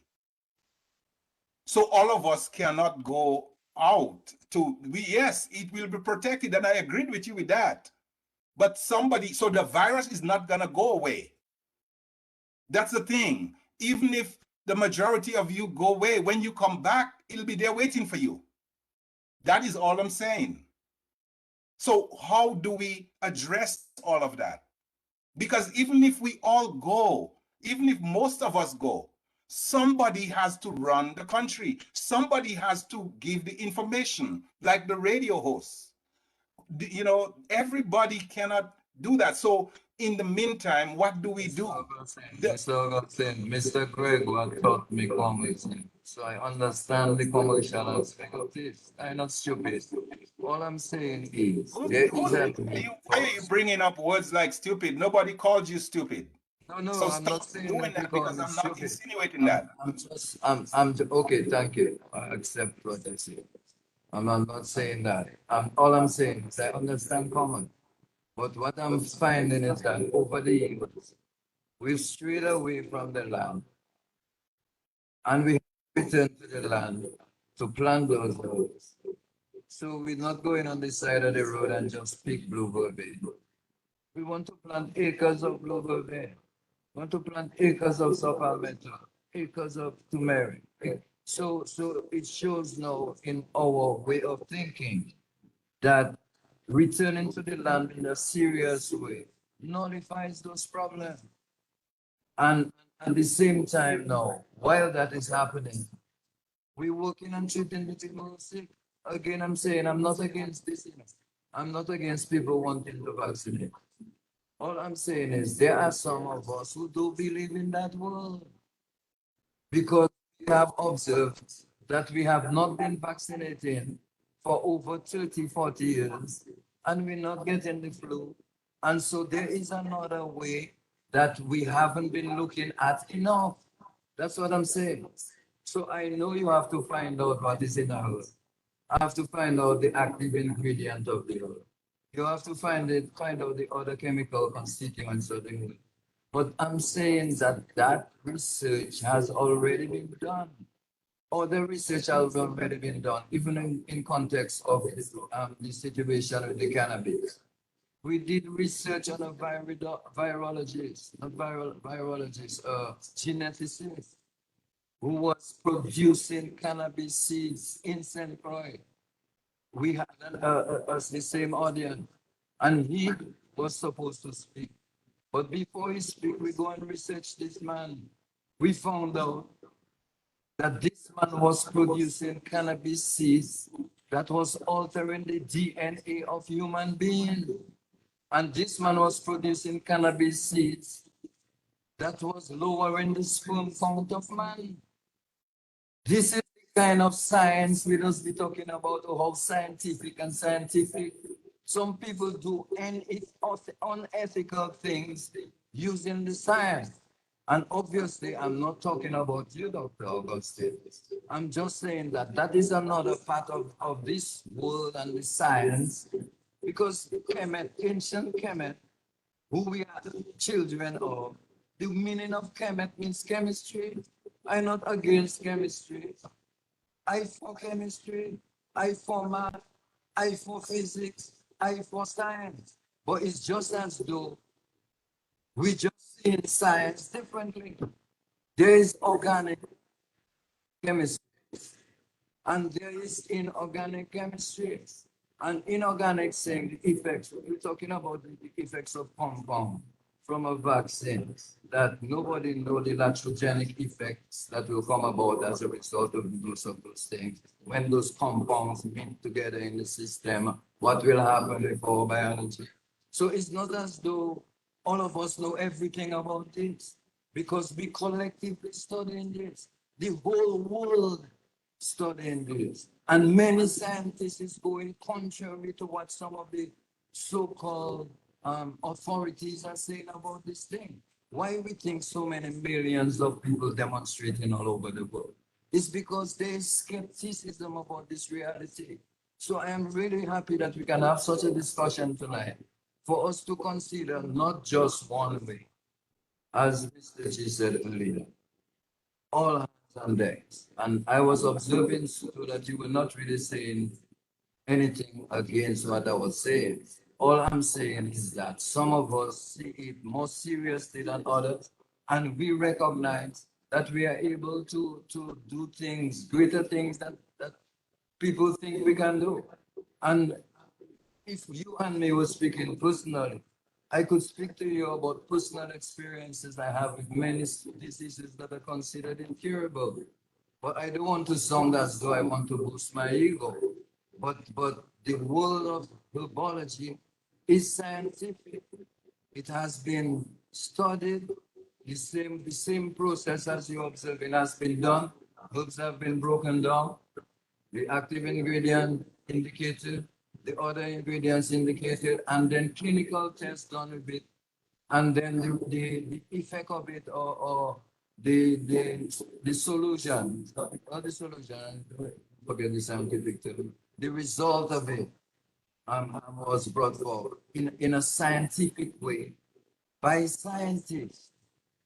So that's basically what I was saying. And that is exactly the point I was making. You are absolutely correct.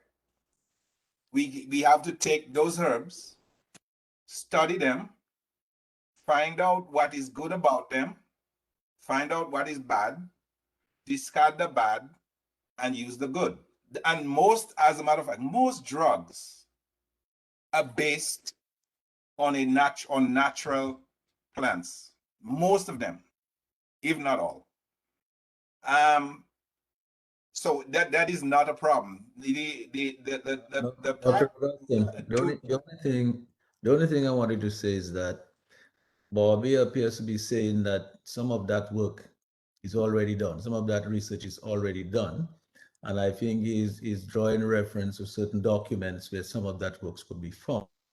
I would like to take a look at some of those myself to see the extent of the work done. But he said, I think that some of that work is already done. Yeah. is done, but it's not done for COVID-19. None of it is done for COVID-19. This virus is teaching us things that it is upending conventions. Like I said at the very beginning, we thought once you got a natural infection, you couldn't be infected again. Go look at how many people have been reinfected with COVID-19. It hasn't, yes, the work has been done, but we cannot, just like the work was done for ivermectin, but it wasn't done for COVID-19. They are now doing it, and that is, we cannot just use, because something, and Dr. Defoe mentioned it earlier, because something worked against one thing, we cannot generalize and say, well, it will work for something else.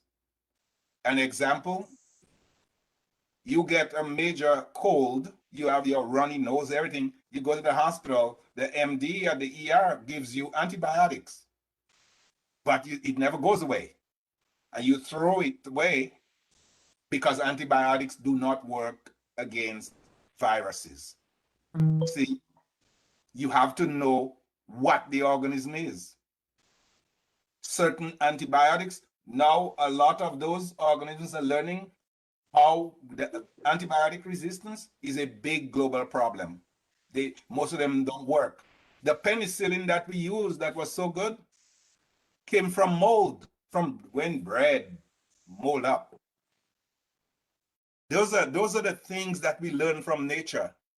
Science is really just following nature, and it's nature. And I'll give an example. If we make a hypothesis, a scientific hypothesis, and we saying, you know what, if we do X, we will get Y. But nature is in nature, if you do X, you might end up with A. And if we hard-headed enough, and we tried, and yes, there are a lot of people, and we can find them in every field, that are unethical. they're going to try to make the results go from if you do X and force it to get to Y. But science is observation. If you notice that is happening, you have to go back to the drawing board and ask yourself, why is it not going from X to Y? Because nature might be telling us back up and eat X. If you do X, you will end up at A. See, that is, and the when I review a paper, for a journal, there are a couple of things that stand out that I have to look up real close. One, who the person is, but most importantly, who they're getting their funding from. Who is funding that research? Because if the marijuana industry is paying me to come up with a solution, the influence of that money is going to make me try to push my results to favor the marijuana industry. Because if something that I'm seeing in the research is going against them, I'm going to get pushback, and they're going to cut the funding and just drop you dry. But you have to be able to have the integrity to say, you ask me, and if anybody's funding me, I'm going to say, you know what? We're going to go with the results, not what is in your head. Once that is established, and you cannot have any influence on the work I do, period. Otherwise, I'm not working for you. You can take your stuff and go do it yourself. Because one thing, I won't do that. So, anyways. Yes, gentlemen, you can see already it's 21 minutes after 10. You see what happens when you're having a great discussion? But I get a sense, I'll tell you this, Dr. Defoe, I'm telling you, I get a sense, and Bobby, I get a sense that we're getting somewhere, sometimes discussions can look difficult, but I sense we're getting somewhere. I think Dr. Augustine is insisting that we have to find a solution for now to prevent the deaths from COVID right now. But we're all looking at the long-term view as well about what we're going to do with our product. And that is very important for us to do. I would really love to have a discussion, not on air, a discussion with Dr. Augustine, Bobby, and Dr. Defoe. Let's just sit down and talk things out to see, we can reason it out to see what's the best way forward for all of this. But in the end, we want to defeat the COVID now, yes. We want to prevent people from dying and getting sick. But we want to build an industry for our country too, because our people, all this COVID thing is getting people all stressed out. The economic situation is not better. People are getting sick. I mean, the psychology is being messed up because people just don't know where to turn. They're scared. Stress, right? And that stress is causing more harm to them than anything else. So I think we need to have discussion. We cannot never have all of this on the air because we'll never end. Okay, it's so important. Bobby, but I sense we're getting somewhere, and I think we're going to get to talk. Dr. Defoe, we're getting ready to wind down, really. But I know that you wanted to have some final thoughts as we close on some of that, because you can see all of what we discussed has been so important here tonight. I'm pretty sure you have some more that you can add to this as we wind up. Actually, not very much. I think it has been thoroughly discussed, and I've been taking a lot of notes. So I've been going design proposal, institute board, do no harm, beneficial. So I look forward to going in detail because we need to find applications. And as Dr. Augustine would know, you can do studies at different levels. So if you're doing a study to put something in a supermarket, is one level. If you're doing it as a nutraceutical, if you're looking for a patent design. And so it's how can we craft our way to something that we can start using and then continue to the more in-depth studies. Because for sure, we need to do something. We cannot just sit and look at this and, shrug our shoulders. We can't. I don't know about anybody else, but I know I'm nearly moved to tears just thinking about it. I have 3 sons, and within the last 2 weeks, each of them have been threatened with COVID, had to shut down, lock down, and get tested. So here am I looking at, and all the children are in school, and I'm looking at my granddaughter who is 10. Can you imagine what it is to a child? You go to school the first day, and then one of the cohorts has COVID. She comes home one day in school. She's yanked out at 2 o'clock. She has to go and get a COVID test. So she's home until the test goes back. She had to stay home. My son can't go to work because he has to stay home now and babysit because mother is at the hospital.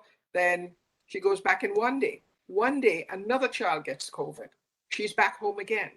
Can you imagine with all the hype about the death and dying, and these children have to be coming home, getting tested for COVID, coming out of school, going back into school? So there is just so much that we need to put right. We need to put right. And this is happening all over the world, not just in Dominica, worldwide. So I really look forward to coming down to where we can begin to put pen to paper, so to speak, and say, how can we go about getting this done? And I cannot be more pleased when I heard, I've heard so much about Ras Bobby over the years, so very much. I actually have a lot to do with your, in St. Martin. So your brothers or cousins or whatever they are, the Olivacees in St. Martin. So looking at the products he has done and the profile he has had in Dominica and the knowledge he has had of the herbs, and if we can then put it together with science, I can't think of anything that, not science, research. Can't think of anything that would be more beneficial for the country. So are you then admitting for me, Dr. Defoe, that I should feel proud that Ras Bobby was my student? Absolutely. I mean, it takes a mind. And I can't think of many more people than teachers who have so much to do with stimulating students and giving them that go of being able to, use that mind. Well, I will with humility accept that accolade. Thank you so much. But I'll tell you the first thing is that in order for me to be a good teacher, he had to be a very good student, which he was. And you can see that now, it shows. Absolutely. Yes, and Dr. Augustine, I mean, you're the country boy from Daly's.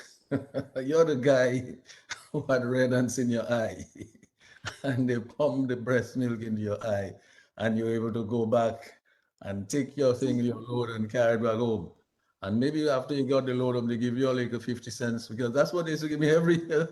And I paid my whole house at Christmas. They give me $5. I don't know how much they used to give me to bring that thing home.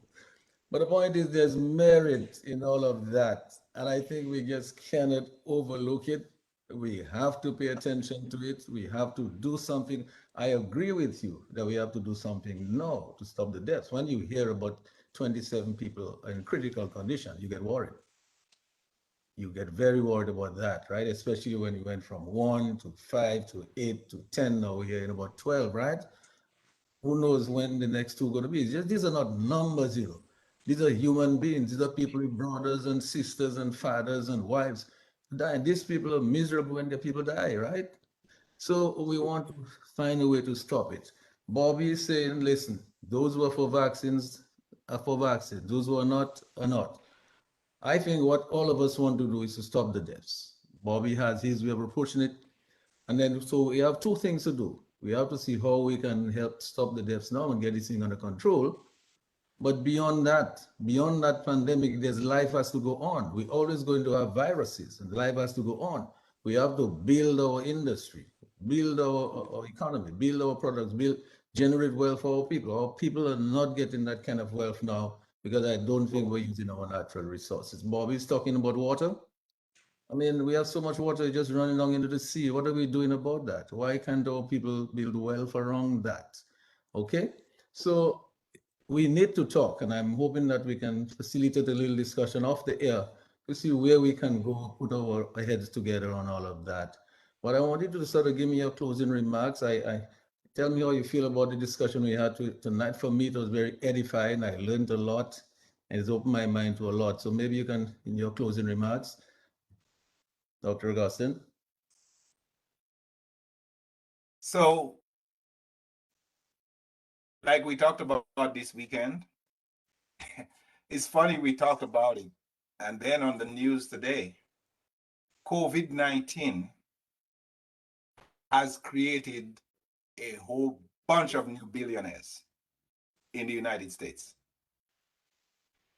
What we said on Saturday was that COVID-19, I always try to look for the good in whatever's going on. COVID-19 has given us an opportunity to expand our thinking. It has given us an opportunity to look for other ways or other means of dealing with viruses, dealing with things that happen in the environment. So it's creating huge opportunities, business opportunities. We're hearing them now. Now we can probably go take all of these herbs, synthesize them, and this is not the first conversation I'm hearing about this. Dr. Defoe and I were on another one put on by the Institute of Caribbean Studies on Saturday. That word consortium came up. A consortium of herbalists, nutritionists, scientists, all of us together. I just gave an idea of the questions that we would be asking and the process that we'd have to go through to get that done. So it's a big collaborative process that can start in Dominica, yes, figure out what works. So if people don't want to take the vaccine, but there's something that somebody can give them, because some are not going to take it, period. Right? We're never going to convince everybody to take any vaccine or any medicine for that matter. So if you know something, we always work on the principle of best practices. If something works good for some people and they're not going to take the vaccine and it's not causing harm, why not? Right? I wouldn't tell them to take ivermectin. Nope, that is not going to work. They work on it. They tried it. It's not working. It's causing more harm. It's poisonous. Hydrochloroquine, it is not working for that. Those things don't work. They're different kind of organisms. But the herbs, those are natural things. So I don't have a problem with that. If you're not going to take the vaccine and Ras Bobby has something that's working for him, or Dr. Defoe has something that's working, try it, because if it keeps you alive, then it's a benefit. It's a net benefit. It's a win-win. But if your thinking is conspiratorial and you're thinking that people are trying to give you a vaccine because of some global conspiracy, and you're not going to take those natural things, I'm going to tell you, when COVID hits, no matter how much math you do in a population and say, well, 90x% of people with COVID recover, that may very well be true. When it hits you, it's 50-50, you will die. That is a fact. So do whatever. My thing is, I'll add, because I know it works. I took it. My family took it. I encourage all my family to take it. If you want to, the science is not new. Think about how long people have been watching shows like Forensic Science and Investigative Discovery, all that DNA stuff. That is how long DNA has been working. And the other thing I would say is this. In every single field, there will be dishonest people. There will be unethical people. So if you're going to look for dishonest people, like we have a saying, we used to say in dailies, "Siu chugone Whatever it is, the rest of the Dominican public know what I mean. If you go shuffle it, you will find what you're looking for. And if you're looking for conspiracy theories, especially with the internet, the algorithms are going to wrap you in conspiracy theories. But COVID don't care about your conspiracy theories. It will kill you. So my advice, my genuine advice, is what I just said. Vaccination, first, to try to get some immunity, because that is how it works. It's just a piece of the virus that's going to train your body so that when the real virus comes, it doesn't kill you. The other part is, if you're not going to take the vaccine and you're dead set against it, drink all the bush tea, take the turmeric, the ginger, and whatever else. Do not take poisons. Okay? A poison is not gonna solve the problem, but use the vetiver, use all those herbs, use everything you can. Stay healthy, and social distance, wash your hands, and protect yourself.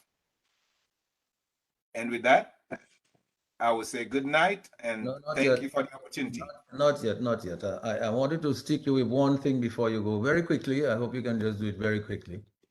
Because you see, we have to move on with this thing. I remember I had a discussion with you some time ago, and I heard Bobby mention that tonight. And Bobby used that word. He said, I think, Bobby, you said we need a lab. Yes, we need a lab to get the work done, right? What are your thoughts on that? Dr. Augustine, what are your thoughts on we just talked about exactly that on the weekend, right? I think it was Sunday. We talked about exactly that. Dr. Defoe, we talked about that. So it was always my one dream. I'll share what I shared with Sheridan on Sunday evening. My one dream, to come back to Dominica and help them start a world-class lab at the college, the state college. Give them all the knowledge for free. Help them get the equipment, use the networks that we've made. There are Dominicans around the world doing some amazing things that the country doesn't know about. But the most important thing about those Dominicans is the networks they've built. So build that lab and train the students, give them all that knowledge, and let them produce things for us. I mean, without pay, free. That is what we talked about. And you need that kind of knowledge, because if you all had that in Dominica right now, we wouldn't even be having this conversation. They would be producing all those things. Because I remember at one point, and Dominica has some experience with it, with doing things. All those steels up in the country, they're making bay oil. And they used to take patchouli, the patchouli, to make patchouli oil, which is the base for a lot of the perfumes and colognes that we have. Aloes, watchet, is in so many products worldwide. Aloes are all on the street in Dominica, everywhere. Is aloe juice, aloes in lotion, aloes in shampoo, aloes in everything, everywhere you turn is aloes. So if we had the capacity to do that, yes, I would volunteer my time to do that, burn my vacation. That, I think, is something that would be very, very, very beneficial. And we had a big conversation about that. I can even go into all the things we talked. Well, Dr. Defoe, we obviously we're going to hold Dr. Augustine to that. We know it's his passion, it's his dream. He wants to do it. It's something that Dominica needs if we're going to talk about product to meet international standards. We're going to need that. And I remember Bobby on one of the shows that we had, one of our shows, before some of our other guys who were on the show, we talked. Marshall, Emmanuel was there too, and we talked about the lab. Your thoughts, Bobby, as we wind up? I think we're getting somewhere. We're making some progress, Bobby. What are your thoughts as we wind up? You're muted. We're not hearing you. Yeah, I just want to thank Sister Gail and Brother Augustine for even engaging me in discussions about the virus and the things that we can do. I want to say I truly love the INM, and I was really just, losing all the love that I had with the information that I was bringing. I'm serious about the information that I was forwarding. And as educated people, it would be obvious that we would need to do some reading in reference to the things that I'm saying, because I'm talking and I make believe. I just want to say that the mucusless diet healing system is the system that we propagate in terms of the nutritional aspect of our healing. We believe in bush baths. In that way, you can remove mucus from your body, because we understand that much of what you eat and drink is the cause of disease, because that is what promulgates a tremendous amount of mucus in the body. So we have to stay away from all the foods that really cause the inflammation. We have to consider the herbs, of course, because the magnesium that we need to remove inflammation can be found in turmeric, can be found in cochlear, that herb we call zebcoes. And the thing that we need, as I explained earlier, which is what we need to prevent the multiplication of cells in a natural way, is obviously not the bumper of a car, but the minerals that you can get in various herbs, in nuts. As you often hear them say, the nuts are good for the nuts. What makes the nuts is zinc. But at the same time, that zinc prevents the multiplication of cells. So what I want to say is that it is obvious that all of us feel that we have a need to help humanity in whatever way that we can. And we just wish that all of us can continue to vision the service to humanity as the primary source of our liberation. So, as Mr. G said, there is a need for us to be able to use our natural resources and industrialize. So, by producing organic food, organic herbs, alkaline water, and the use of nature in general, we can generate the kind of industrialization that can bring the revolution. And of course, cannabis have to be involved. So thanks once again for the invitation, Mr. G. And I just want to say much of the knowledge that we shared today was not just knowledge from St. Mary's Academy, but knowledge from the ghetto in Point Michelle. You can't say all these people in Dominic. you can't say that like that, boy. You make my head get big, so you mustn't say those things, boy. No, but anyway, Bobby, it's all good. I'll tell you this. I mean, we're all in this together. I mean, look at Swinburne Augustine. So look at where he is, but he came from the Elizabeth by the White River. Look at Dr. Defoe, right? I mean, he was a pathologist. Her husband, for years, was in distress, and she found a herb, right? This is no easy thing. And when Dr. Augustine talked about this red ants in his eye, I mean, this is to me, this is very significant. It looked like a small thing, but the gesture was, what did you turn to? Something that your mother, the old lady, said, hey, this is what you have to do. How did she know? She didn't understand all this scientific thing behind it, but she knew that it was going to work, and it worked. I think But all this, just my last comment on a yeah, serious level. I wish I'd spoken to a couple of the people tonight because I could have given names that people could have called and they had been tested and they have been tested afterwards and they've been tested again and they've been tested again with no COVID. And I recall something that really breaks my heart now because I was hearing Dr. Gail talking about the tears that came out of her eyes because of her youth. So we know it's a very serious thing.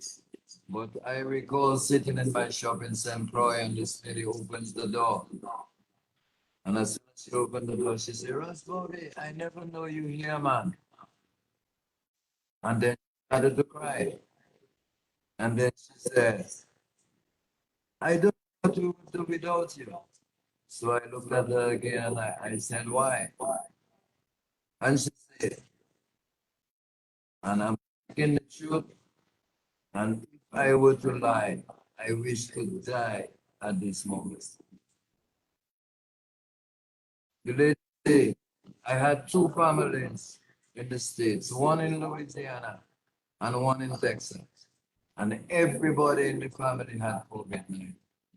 We came to your shop and get products. And all of them were here. So I respect the knowledge, I respect the science. So I just wanted to say that because the truth will make us free. And once again, I give thanks. so yes, Bobby, your audio was not always the best, Bobby, because I think you're logged in three different places, and so you're getting some reverb and some feedback there. But I think we got the gist of it. But I'll tell you, rest assured that you always have an open invitation to my show. And not only that, but you know that you can count on me for support in your endeavors in this matter. I've told you so, not just I'm saying, not I'm just saying so on the air. I've told you so, and I will help as much as I can. But I think this conversation here tonight, I have to say, I found very helpful. I was particularly happy with Dr. Defoe's contribution. Dr. Defoe has over 50 products. She's getting the products into hospitals, Bobby. I mean, this is a good move. It's a move in the right direction. These people use product. They give credibility to product.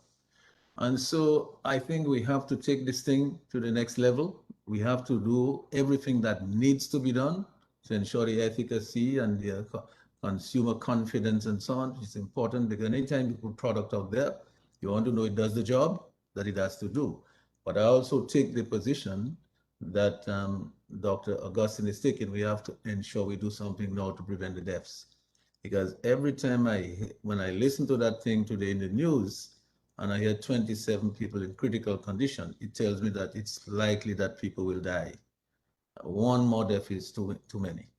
It's somebody's child, it's somebody's mother, it's somebody's father. It's not just a number. All right? So we all have to do what we can.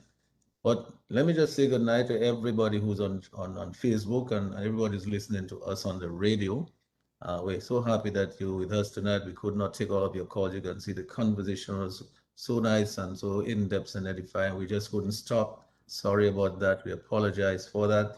Sorry we couldn't even take the comments of so many of you on the Facebook now. I'm looking at many of the comments. I want to thank you for being there and for participating in the conversation with us. Let me apologize again for not even being able to acknowledge you. I want to acknowledge you, all of you now. I'm not going to be able to call names, to acknowledge all of you and thank you for being there with us tonight.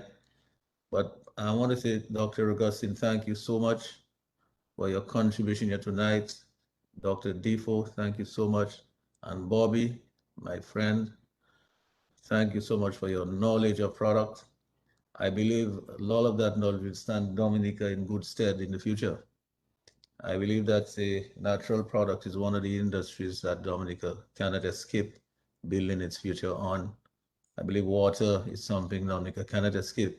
Agriculture is something Dominica cannot escape. If we talk about living well and eating right, we have to do it ourselves. We cannot really put all this stuff we eat all this stuff. We don't know what's going into it. All right. Okay. We all have so So, much. Mr. G, just Yes. before you go, what I would like to ask Dr. Augustine and Sister Gail to do, if you could kindly leave your number with Dr. G for me, and then we can communicate in the future because I genuinely love the island.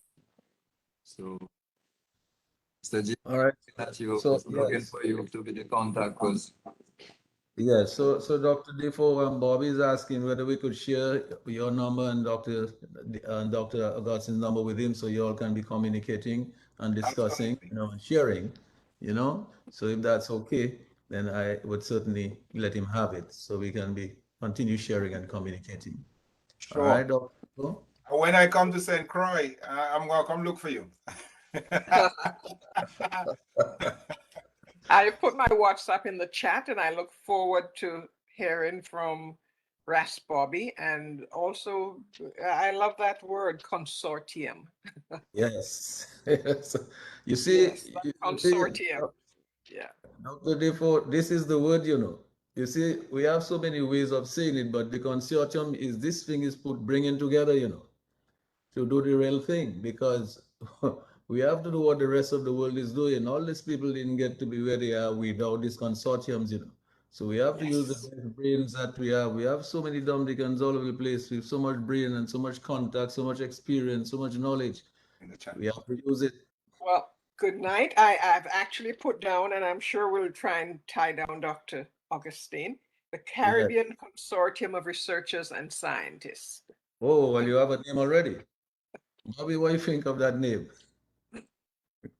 And it's looking for a president. Oh. We have All a right. president. We Very have a much. God president. bless you all, and good night. Yes, I think that's a good note for us to leave on. Lambi, thank you so much. Bobby, And my Sherwin, WhatsApp is in the chat. yes, My yes, WhatsApp number is in the chat. Okay, yes. okay. God bless, and have a great night, folks. All right, Bobby, take care. Everybody, good night. Good night, Okay, everybody. take care, Sherwin. Bye, Lambi. Good night. I love you. Good night.